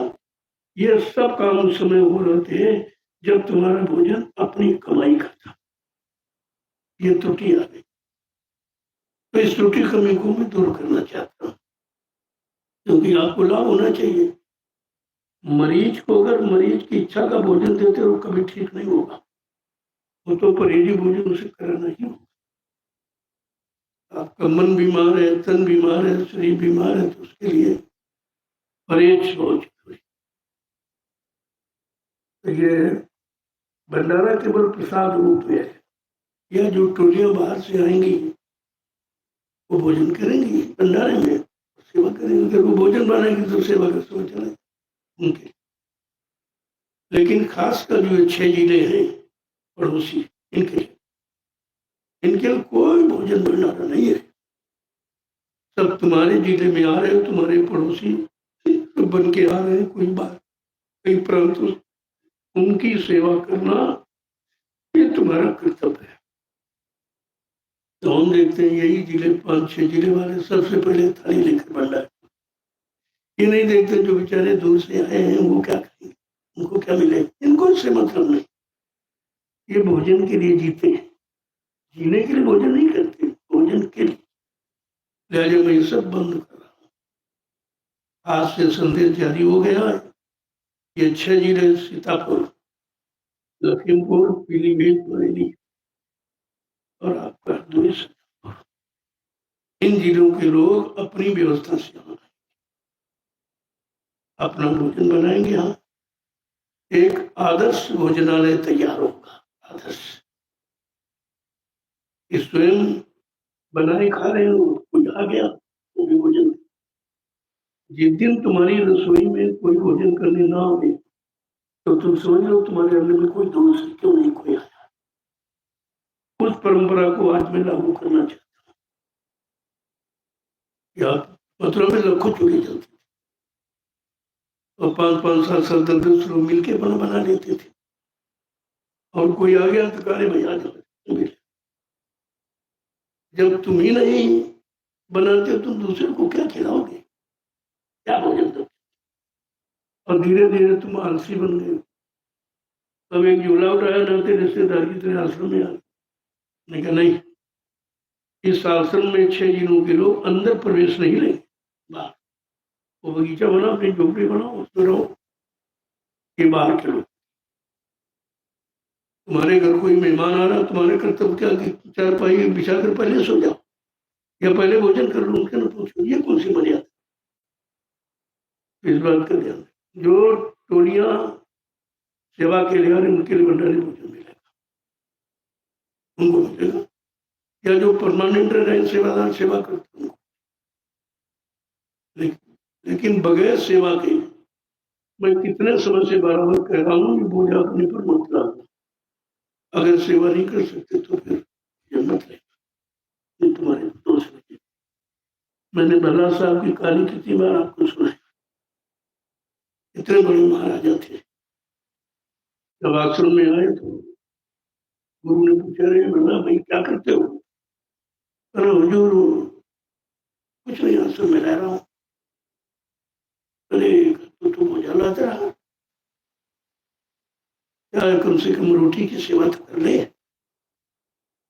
तो कहा तुम 1 गट्ठा लकड़ी बीन के लिए भंडारे में दे दिया करो तो तुम्हारी रोटी की सेवा मानी जाएगी। 2 महीने बाद फिर पूछा, अरे बल्ला भाई क्या करते, करो हुजूर का हुक्म पालन। तो क्या हुक्म। कल 1 गट्ठा लकड़ी करो तो रोटी की सेवा, पेट की तुम्हारी संगत सेवा। कल 1 गट्ठा ले, वो बीन के तोड़ के नहीं, बीन के लाओगे जंगल से। जब 2 गट्ठे लाने लगे तो 4 महीने बाद फिर पूछा, अरे बल्ला भाई क्या करते हो। कहा सेवा करता। कल कौन सी सेवा।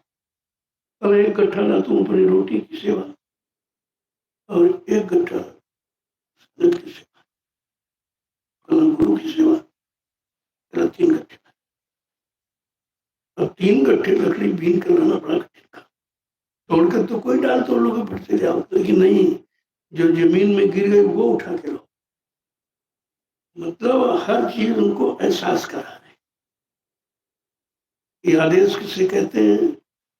आदेश में लाभ क्या है और आदेश किस भाव में किया जाए, कोई विरोध न आने पावे, कोई अंदर में तुम्हारे तनाव ना हो कि नहीं ये असवा बता दी, बताओ ये करें तो फिर वो भाव अगर बिगड़ गया तो भक्ति खत्म हो जाती।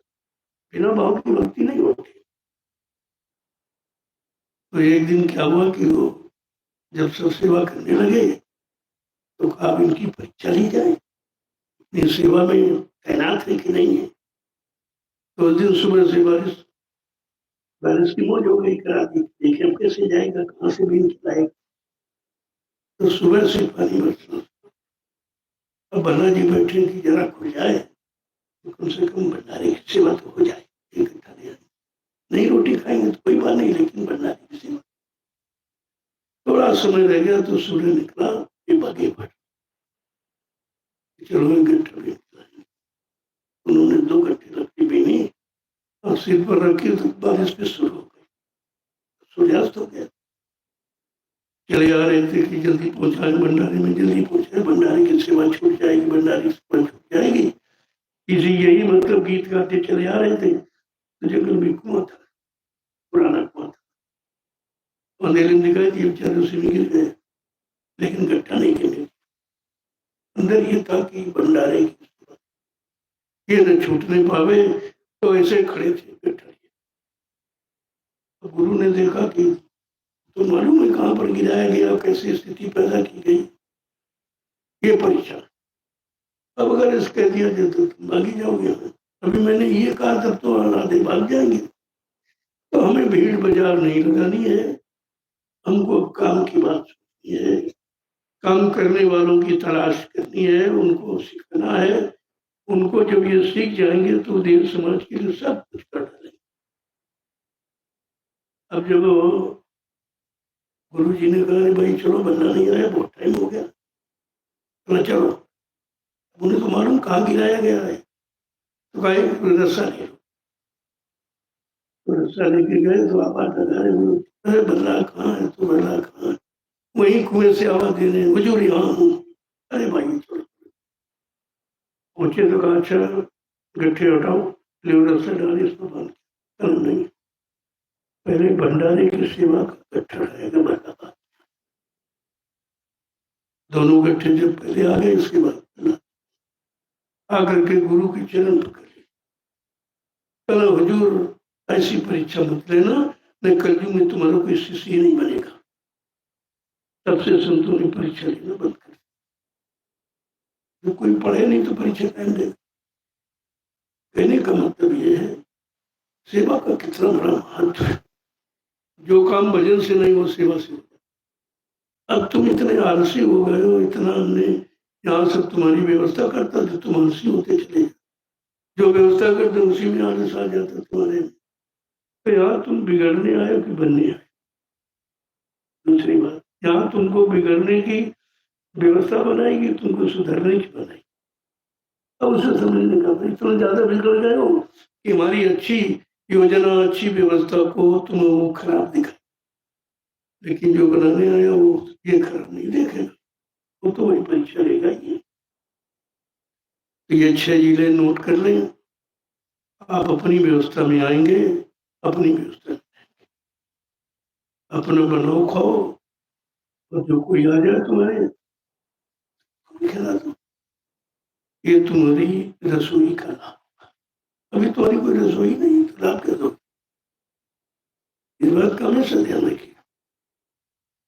पहले के लोग देखो, महिलाएं जो भोजन बनाती थी तो एक रोटी पहले गाय के लिए निकालते थे। तब कहने का कि तुम्हारी रसोई से कुछ न भोजन निकलना चाहिए। ये तो सब खत्म। गाय को पाली न, सड़कों बेचारी मारी मारी घूम रही, कौन पालेगा गाय को? व्यवस्था खत्म हो गई, व्यवस्था खत्म हो गई, श्रद्धा खत्म, श्रद्धा खत्म, भक्ति खत्म, भक्ति खत्म, शक्ति खत्म। ये बिगाड़ हुआ है। अब वो बिगाड़ नहीं होने दिया, उस पर कसौटी की जाए।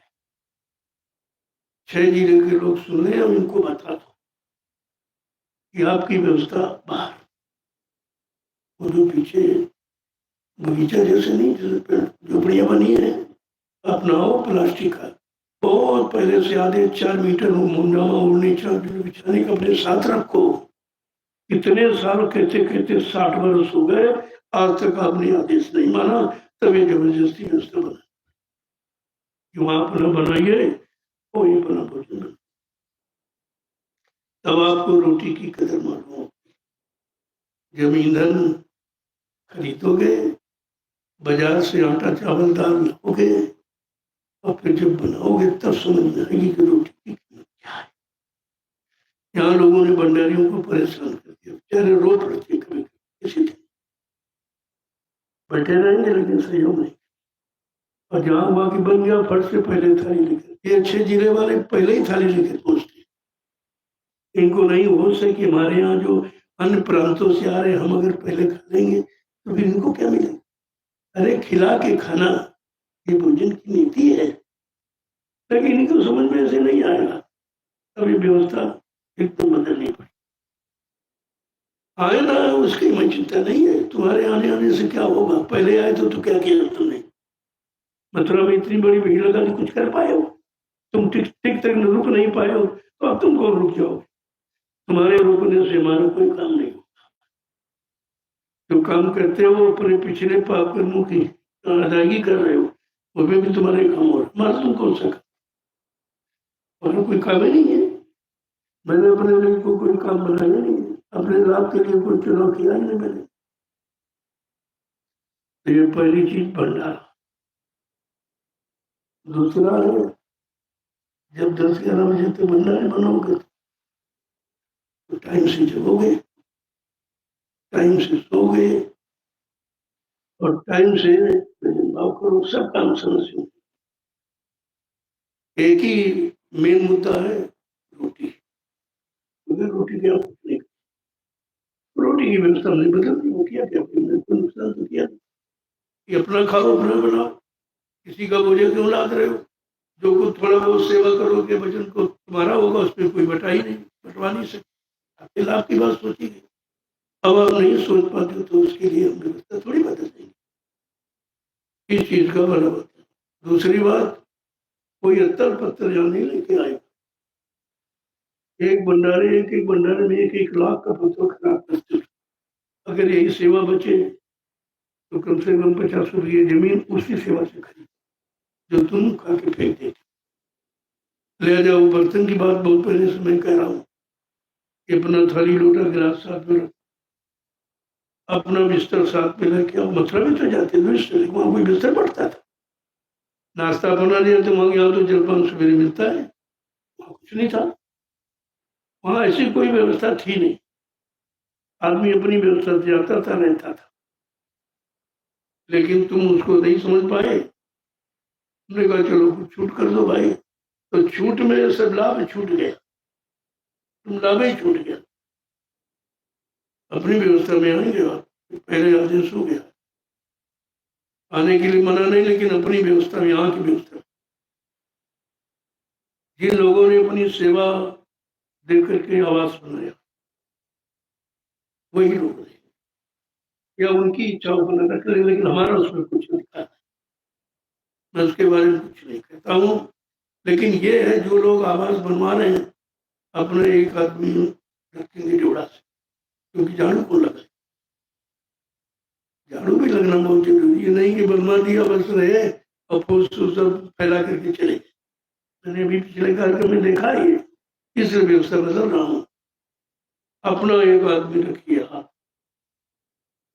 और जब बने तब भी बने आदमी लोग, ताकि बाद में ये न कह सको कि पता नहीं कम लगा होगा, ज्यादा बता रहे हैं, ये मैं कमीशन खा रहे हैं, ये कर रहे हैं, वो कर रहे हैं। ये नहीं, संगा वाला बात खत्म, पनिश्मेंट व्यवस्था जमीन पड़ी है तो बना लीजिए। लेकिन दूसरी बात, जो बनाओगे या जो बनाया जाएगा या बना दिया गया, उसमें किसी का अधिकार नहीं, यानी कोई ताला नहीं लगाएगा। जब तक आप हो तो रहो, जब आप जाओ तो ताला चाबी देख जाओ, क्योंकि प्रेमी यहाँ सेवा के लिए आएंगे, पर उसमें रहेंगे, कम से कम झाड़ू लगाएंगे, चिराग बत्ती करेंगे, भजन करेंगे, तब तो तुम्हारा उसका पैसा भी आपकी सेवा स्वार्थ हो जाएगी। तो कुछ लोग ऐसा करें, ताले लगा के ले गए, यही भाई बैनामा नहीं किया गया, इसमें तुम्हारा कोई अधिकार यहाँ नहीं है, रहने का अधिकार, भजन करने का अधिकार, सेवा करने का अधिकार है, लेकिन अपना कहना अपना बनाने की अधिकार, चाहे सदगुरु धाम का हो, चाहे यहाँ, चाहे ज्यादा, सब जगह की व्यवस्था बदल दूंगा, सारे ताले करवा दूंगे, उसकी देखभाल रखी जाएगी। मानो तुम तो आए 2 दिन रहे, उसके बाद महीनों गायब हो गए, तो इसके लिए हमने नहीं बनाया था, हमने कोई तुम्हारे नाम बैनामा नहीं किया, ना कोई बेचा है, इस बात का ध्यान रखिए। रहना तो व्यवस्था में रहो, वरना घर जाओ भजन करो, वही भजन करो, यहाँ जरूरत नहीं है। ये सब करना पड़ा, देख करके मैं भी उग गया हूँ। हम इधर व्यवस्था बनाते हो, तुम उधर बिगाड़ते हो, व्यवस्था बिगाड़ते हो, तुम खुद बिगड़ रहे हो। तो ये आश्रम बनने के लिए है कि बिगड़ने के लिए खोला गया है, इस बात का विज्ञान। अब जब यहाँ आप आओगे और यहाँ क्षेत्रीय लोगों को कुछ लाभ दोगे, कोई कंडे खरीदा, कोई लकड़ी खरीदा, ऐसे रोटी तो बन नहीं जाएगी। बाजार में जाओगे, अपनी दाल है, चावल जो खाना चाहो ले आओ, यहाँ कहते हो ठीक नहीं बनाया, ये अच्छा नहीं, अपना जितना अच्छा बना देखो, पता चल जाएगा अच्छा कैसे बनता है, कहने से थोड़ी अच्छी। तो पहली व्यवस्था भोजन की सख्त, बिल्कुल आओ ना, हमें किसकी जरूरत नहीं, हमको तो तुम्हारी जरूरत ही नहीं, यहाँ गंदगी फैलाने सिवा तुमने आज तक कुछ किया ही नहीं, कोई काम नहीं किया, क्या जरूरत से भीड़ लगाने की। तो ये बात ध्यान से सुन लीजिए और इसको तुरंत पारित होगा इस कार्यक्रम। ये गणतंत्र दिवस की ये पावन अवसर पर मैंने मकर संक्रांति में ऐलान किया था, ये बीच का समय सुधार के लिए आपको दे दिया गया, और ये लागू सेवा करो, आप बता रहा है आपके लिए करिए, मना थोड़ी है, लेकिन सेवा अगर नहीं आता तो अपना बना पाओ, अच्छी बात है भाई। जो सेवा के उद्देश्य से रह रहा परमानंद, तो वो कहां से लाएगा? अगर आश्रम की सेवा कर रहा है, आश्रम को सेवा दे रहा, तो आश्रम से उसकी व्यवस्था की जा रही, सीधा सीधा। तो हमारी पूरी बात सुनते नहीं, इधर उधर ब्रह्म प्रचार करने लगे, मना कर दिया गया, वो भगा दिया गया, ऐसा कुछ नहीं। क्या मना है? गलत मना है। बाकी जो परमानेंट लोग रहते हैं वो भाई सेवा करते रहा, बनाए खाएंगे, वो भी बना खा तुमको दिखाएंगे, ताकि तुम ये न कहो कि सब पर नियम क्यों नहीं लागू, तो सब पर। अगर वो परिवार सही रहते हैं तो परिवार जी चले जाएंगे भंडारे में, राशन मिलेगा, तो सब कुछ बना बनाया बना के ले आओ, 2-4 रोटी ज्यादा बना दी, कोई आया उसको भी मिल गया, और अपने परिवार बच्चों के लिए आपने बना दिया, तुम्हारे पर कोई खर्चा नहीं लगेगा संगत का। ये बहुत बड़ा लाभ है, जिसको तुम भी इतनी जल्दी समझ नहीं पा रहे हो, क्योंकि तुम विरोध में बैठे हो, तो सहयोग कहाँ तुम्हारी समझ में आएगा। तो इस बात को बराबर ध्यान में रखिए। धीरे धीरे व्यवस्था बदले, क्यों समय बदलेगा, कलयुग जाएगा, तो कलयुगी व्यवस्था भी तो खत्म करनी पड़ेगी, एक बार की थोड़ी खत्म हो जाएगी, उसको ध्यान रखिए। व्यवस्था आपके लिए आश्रम, लेकिन आपकी मनमानी के लिए नहीं, इस पर रोक, क्योंकि हमने सब करके देखा, जितनी हमने व्यवस्था की उतना तुम्हारे में बिगाड़ आया, उतना बहुत हो सकता। दूसरी बात, थोड़ा गेट पर अभी कुछ बन नहीं पाया, नहीं तो एक कमरा बना दिया जाए, उसमें एक व्यक्ति 2-2 घंटे की ड्यूटी पर रहेगा, नोट करेगा कौन कहाँ से आ रहा, किसके साथ आ रहा, ये सब, और कितने दिन के लिए सेवा करनी है। ये नहीं एक बार आ गए जिंदगी भर का ठेका, ऐसा। जब तुम अपने घर में काम नहीं कर पाते तो आश्रम काम कैसे करो? क्यों भजन आते हैं? घर में रहो, भजन करो। इसलिए ये सब पाबंदियां जिससे आपने आपके नियत में सुधार, आपकी सेवाएं सुरक्षित बचे, और आप अपनी सेवा का लाभ पूरा पूरा ले सके, कोई बटाई नहीं। ये सब है उसमें जुड़ा हुआ। अगर सोच लोगे तो आपको पता कि बहुत अच्छा हुआ, अभी तक तो हमारा सब क्या ही रहा, बटाई खेती हो रही, सेवा की लोरी, और सब यही कर लिया, क्या बचा कुछ। तो ये सब चीजें ध्यान में रखिए। अब व्यवस्था बदलने जा रही। जब समय कर्मठ लेगा तो जितनी चीज नीचे है वो दब जाएगी यानी छूट जाएगी। कर्मठ लेने में नीचे चीज दब जाती है। समय कर्मठ लेगा, ये व्यवस्था है, जितनी चीजें सब नीचे दब खत्म। अब समय के अनुसार व्यवस्था आपके लिए लागू की। देखा जाएगा भाई कौन सेवा कर रहा है नहीं। अब दो चार आदमी नहीं करते, उनको देखकर वो लोगों का मन बिगड़ता है कि भाई ये नहीं करते, हम क्यों करें, ये नहीं करते। अब उनके अंदर तो समझ नहीं को नहीं करेगा तो कुछ पाएगा भी नहीं, तो क्या तुम भी नहीं पाना चाहते। कुछ लोग हैं जिनको किसी तरह नहीं देखते, उनको अपनी सेवा से ऐसे लोग कम है। नहीं, देखो पंडाल बन रहे बच्चों, रात रात तुम तो खा सो गए, ये 3 बजे 2:30 बजे तो मैं निकलता हूँ तो देखता हमारा बच्चे जब करके ये इनको मालूम करा कि गणतंत्र दिवस में इसका उद्घाटन होना, तो रात रात भर लग कर उन्होंने तैयार किया। न इनको खाने की चिंता रही, न सोने की चिंता रही, केवल आदेश इनके आगे सर्वोप रहा। इन बच्चों को भजन करने की जरूरत नहीं पड़ी, क्योंकि ये भजनानंदियों की ही व्यवस्था कर रही। इनको आप देखिए सुनी नहीं, इनको भोजन नहीं अच्छा लगता, इनको सुना नहीं है। यार तुम तो बना खाए सो गए। हम देखते हैं कि जो कुछ कोई सेवा नहीं करती, बेचारे सेवा वाले तो वहां सेवा कर रहे हैं, जहाँ युवा की भोजन करो फट से ताली लेकर पहुंचे। सबसे पहले खाया और सो गए, न कोई भजन न कोई प्रार्थना पाठ, मतलब कुछ नहीं करना। तुमने भैया ये आश्रम है, तुम्हारा घर नहीं है, अगर घर की व्यवस्था लागू करोगे तो सीधे घर में रहो, वहीं भजन करो। जब मौका मिले तो आ जाना, या जब मन तुम्हारा ठीक हो जाए तब आ जाना। न भगाया जाता है किसी को, न किसी का तिरस्कार किया जाता। तुमको सुधारने के लिए सुधार नीति अपनाई जाए। इन बातों को बराबर ध्यान में रखें। और ये जो रात्रि सेवा है, जो 2-2 घंटे की ड्यूटी, 11-12 बजे तक तो नौकरी जगह, क्योंकि कुछ में प्रार्थना पढ़ लो 12 बजे,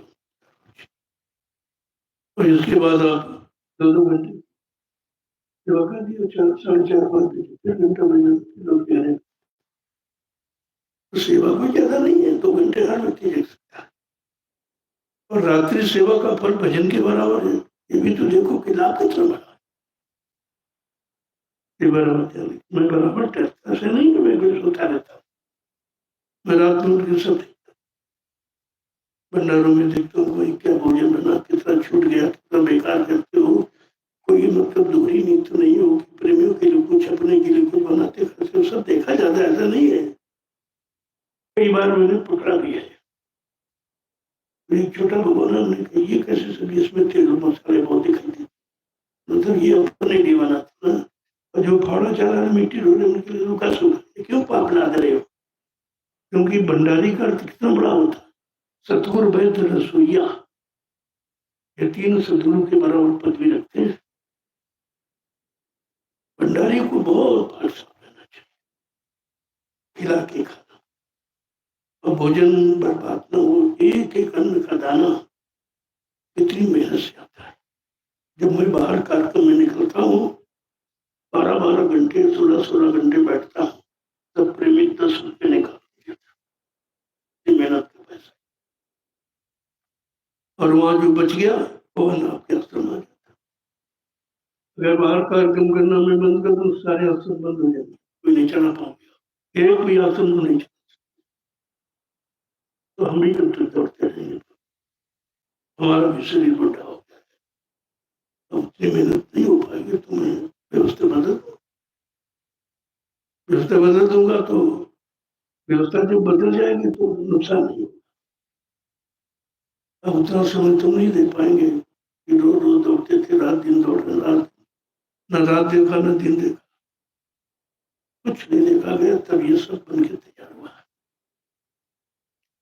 अब तुम बिगाड़ना चाहते हो, ये नहीं होगा।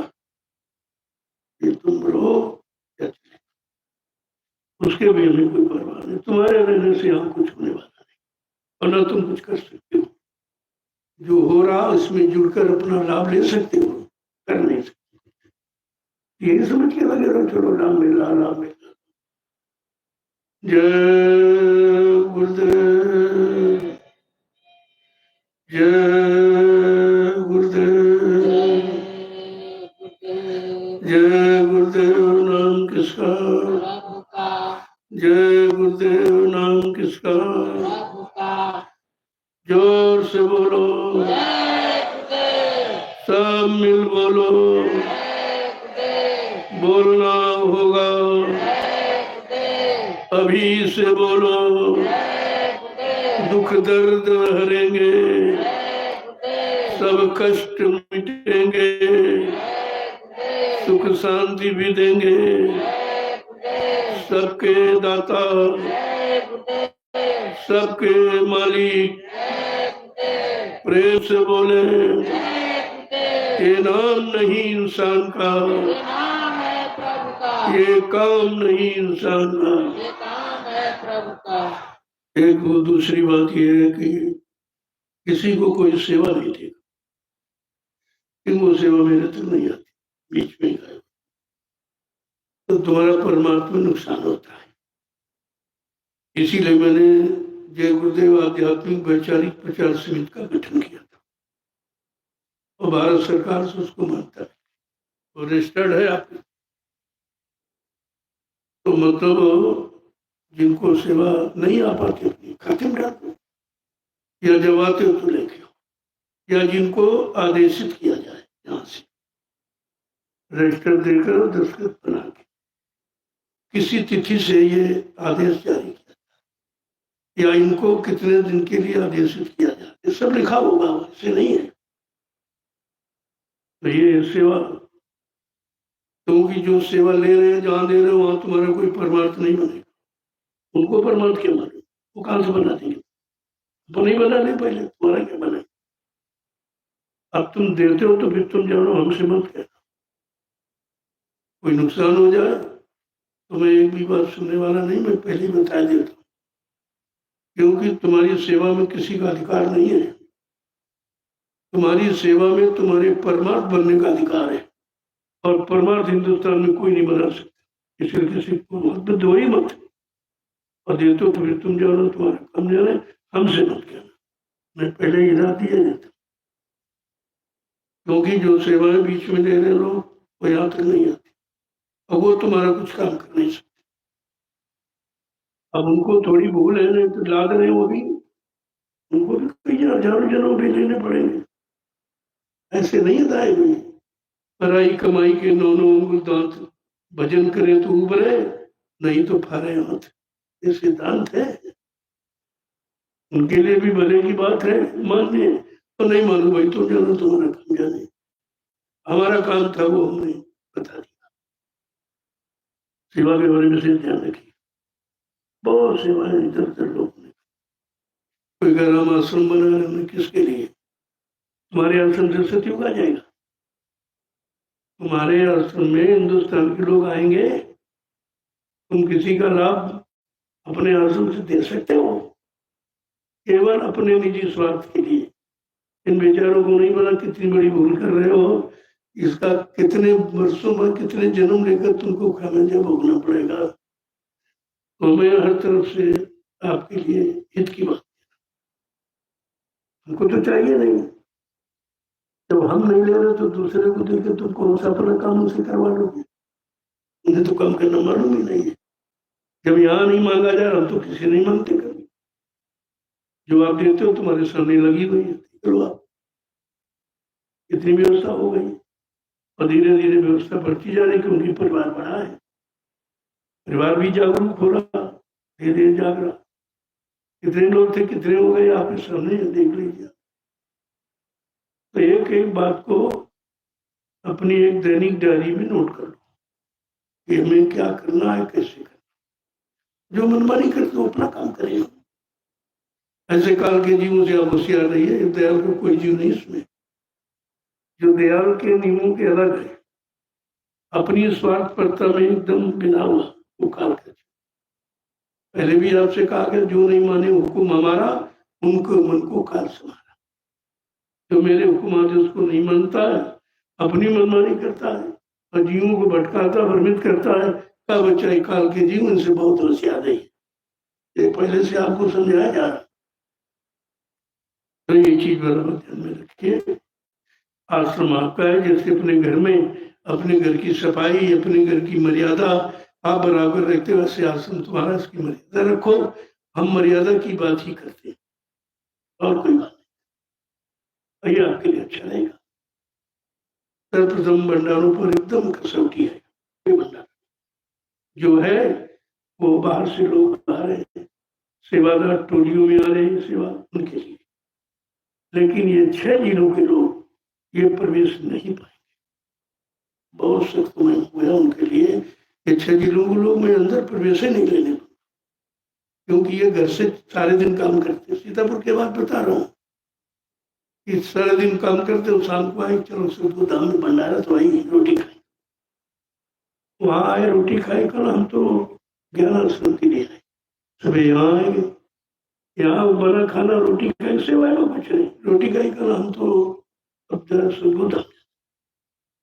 ये लोग कभी कहीं न सेवा करते न सेवा देते, कुछ नहीं। तो सेवा करते नहीं, सेवा देते नहीं, तो आपको आश्रम में रहने का कोई अधिकार नहीं। सीधी बात। पहले समिति के लोग शिकवा शिकायत करते, क्योंकि भाई समिति तुमने तुम्हारे लिए बनाई, कोई अपनी नहीं बनाएगी। तो कहा कोई जगह नहीं, ये नहीं, भाई तो काम तुम्हारा है, तुम इतने मेंबर हो इसमें, अगर थोड़ी थोड़ी सेवा तो तुम्हारा बन जाए। जब ने देखा कोई नहीं, तब ये 2 मंजिल का तो खड़ा है, लेकिन भाई रहने वाला कोई नहीं, केवल कहने वाले थे। आज तक न रहते हैं और 4-4 वो लेटिने बनवा दी गई। सारी व्यवस्था होने के बावजूद कुछ नहीं, झोला जैसे रिश्तेदारी मारे ऐसे आते। तो सब देख रहा हूँ, ऐसा नहीं कि नहीं देख। तब मुझे मजबूरन ये नियम सख्त बनाना पड़ा। आश्रम में अपनी व्यवस्था में, जब तुमको यहाँ की व्यवस्था पसंद नहीं, अपनी व्यवस्था नहीं हो, भोजन बनाओ, अपना खाओ, अपना टेंट लगाओ, उसमें रहो, ये भी तो आपके लिए पर्याप्त है। लेकिन व्यवस्था पर्याप्त नहीं होगी, वो व्यवस्था नहीं होगी। क्योंकि हमारे यहाँ दूर दराज से लोग जब विदेशी भी मन कर रहे हो भी आए, तो वो तो बेचारे नहीं लाद के यहाँ लाएंगे, लकड़ी लाद रहे, वो राशन लाद के लाए, उनकी व्यवस्था है। एक आदमी का सीतापुर का भंडारे में कहता हमको चावल डाल दे दीजिए मोल। इतनी दूर से आए, तुम कुछ ला नहीं, आने नहीं आए, कोई दुकान खुला क्या? अरे खरीदो 2000 से लाओ, भंडारे कोई दुकान है क्या? मैंने कह दिया नहीं, खबरदार, किसी को मत कोई चीज मत देना, 6 जिले वालों को तो कुछ तुम्हें देना ही नहीं। बिल्कुल आप सब कह दो, अगर आना अपनी व्यवस्था में आओ, वरना मत आओ, वही भजन करो घर में, वही भजन करो। जय गुरुदेव। अब आप लोग को मेरा स्वास्थ्य बहुत खराब है, 1 महीने से लगातार मैं बहुत कम निकलता हूँ, तो मैंने मिलने का भी ये सिलसिला खत्म कर दिया। जिस दिन जाओ उस दिन मिलो, प्रसाद हो गया, बाकी ये लड्डू फड्डू दुनियादारी सब खत्म। इसने तुम्हारे मन को तन को खराब किया है, बीमारियां आपने बुला ली, मन भी तुम्हारा खराब हो गया। लिहाजा वैसा कोई काम, ऐसी व्यवस्था नहीं रखी जाएगी जिससे तुम खराब, सब बंद। इलायची दाना ये मुख्य प्रसाद है। लोगों ने इसका अनुभव किया अस्पतालों में, डॉक्टरों ने जवाब दे दिया कि भाई बहुत चंद मिनट किया, मेरे पास फोन किया, हमने कहा प्रसाद है आपके पास, थोड़ा प्रसाद। जब उसने प्रसाद डाला तो देखा तो लड्डू का चमत्कार थोड़ी है वो प्रसाद। असली प्रसाद है कि जो सालों रखा है खराब है, लड्डू फड्डू तो इसीलिए जब भीड़ हो गई, अब जिसको देखो रोज दर्शन, रोज दर्शन, दर्शन कोई नहीं करता कि हर बार जाएंगे तो लड्डू मिलेगा, हर बार जाएंगे तो प्रसाद मिलेगा। तो तुम लड्डू खाने के लिए आए हो, प्रसाद तो इलायची दाना, उसकी तुमको मान तो नहीं मालूम है, काम वो करेगा, चाहे सालों रखे लो, खराब नहीं होगा कभी। तो ये सब व्यवस्था बदलनी पड़ी मजबूरन। अब अपनी व्यवस्था में आई है नहीं। मथुरा सब लोग जाते, नाश्ता अपना ले जाते, बिस्तर अपना ले जाते थे, राशन पानी अपना ले गए और 5-5, 6-6, 7-7 लोग मिलके चूल्हा जला बना खा लेते थे। बहुत बढ़िया। उस व्यवस्था को सरल रूप दिया गया कि चलो भाई तुम्हें कुछ करना ना पड़े, भजन करो, अच्छी बात है।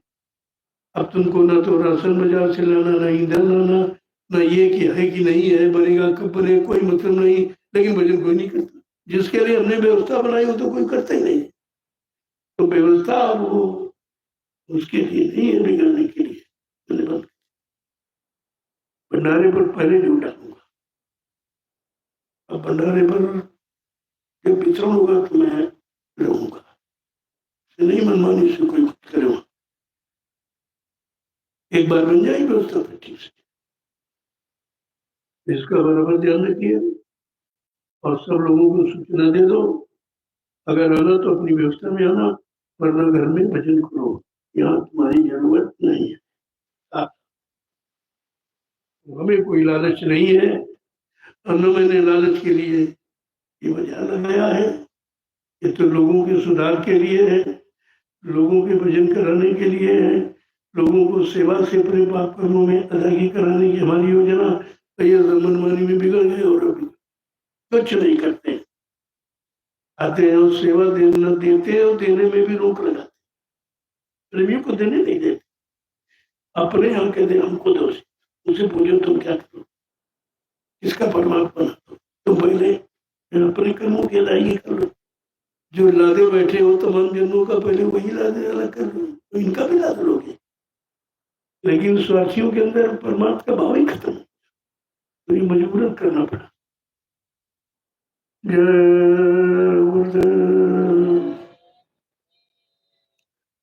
इसलिए आज ये जानकारी लोगों को और सूचना सब देते हैं। पूरी हिंदुस्तान की संगतों को ये आदेश जारी कर दो कि आश्रम में कुछ सिद्धांतों का फेरबदल किया गया, वो भी प्रेमियों के हित के लिए, भले के लिए। इन बातों का बराबर आप ध्यान रखिए। धीरे धीरे धीरे परिवर्तन की तरफ चलो। अब जहाँ थे वहीं रहने की कोशिश मत करो, उससे खराब बनने की कोशिश मत करो, कुछ अच्छा लाने की कोशिश। ये व्यवस्था और बदलेगी।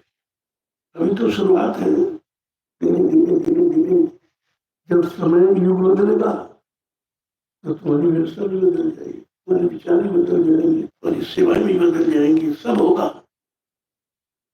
अभी तो समझ में नहीं कैसे क्या था कुछ। इस पर्व पर, ये पुण्यतिथि पर ये संदेश पूरे हिंदुस्तान के संगतों को जाएगा, तो लोगों को एक नया मोड़ मिलेगा। अपने सुधार की एक नई नीति उन्हें मालूम, हमें क्या करना। अभी तो आप देश समाज का काम कर सको। तो ऐसे कहने वाले कितने हैं, प्रधानमंत्री बदले, कितने मुख्यमंत्री बदले, लेकिन काम नहीं बदला, कोई काम नहीं। लेकिन वो ये चीज नहीं, ये अध्यात्म है। यहाँ जो कहा जाएगा वो करके दिखाया जाएगा। अब अगर शुरुआत नहीं की जाए तो फिर एक बार तो आप सही नहीं पाओ, सही नहीं कर सकते हो। तो ये चीज बार ध्यान रखो, जो आएगा अपनी व्यवस्था में आएगा। यहाँ कोई व्यवस्था अपना 4 मीटर मुंडे बिछाने का जो कहा गया, 60 साल से बराबर कहा जाने कोई ध्यान नहीं, क्योंकि नहीं यहाँ तो सब हो ही जाता, बना बना मिल जाता। और लापरवाह हो रहे, और लापरवाह हो रहे, धीरे धीरे बिल्कुल उनकी स्थिति ही बदल गई। अब सत्संगीपन उनमें नहीं, एकदम स्वार्थ।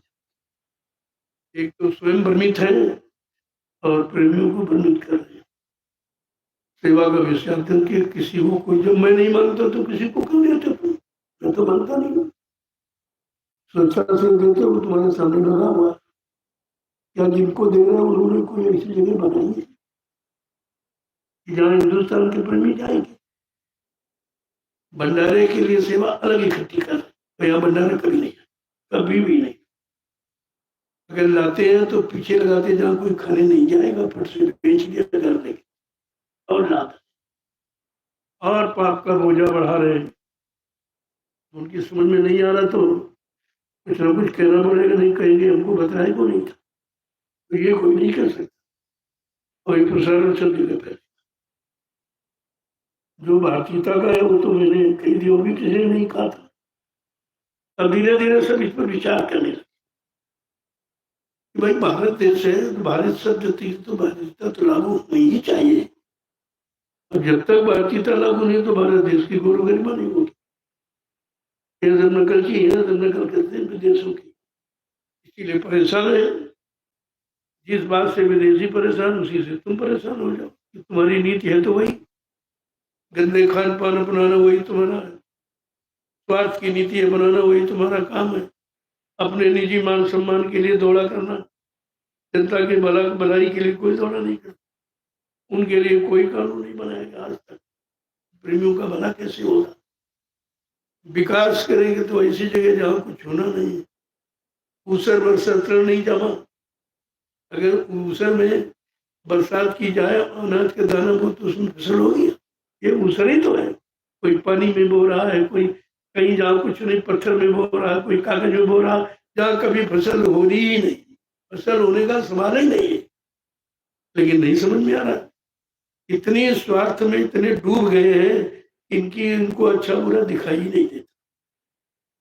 लेकिन महात्माओं का कर्तव्य है अपने राजा को, अपनी देश की प्रजा को मुसीबत आपत्ति से बचाने के लिए कोई न कोई उपाय उनको बताना पड़ा, क्योंकि उनका कर्तव्य है।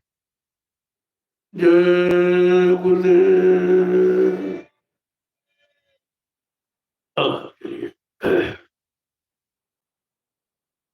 आज शुरुआत है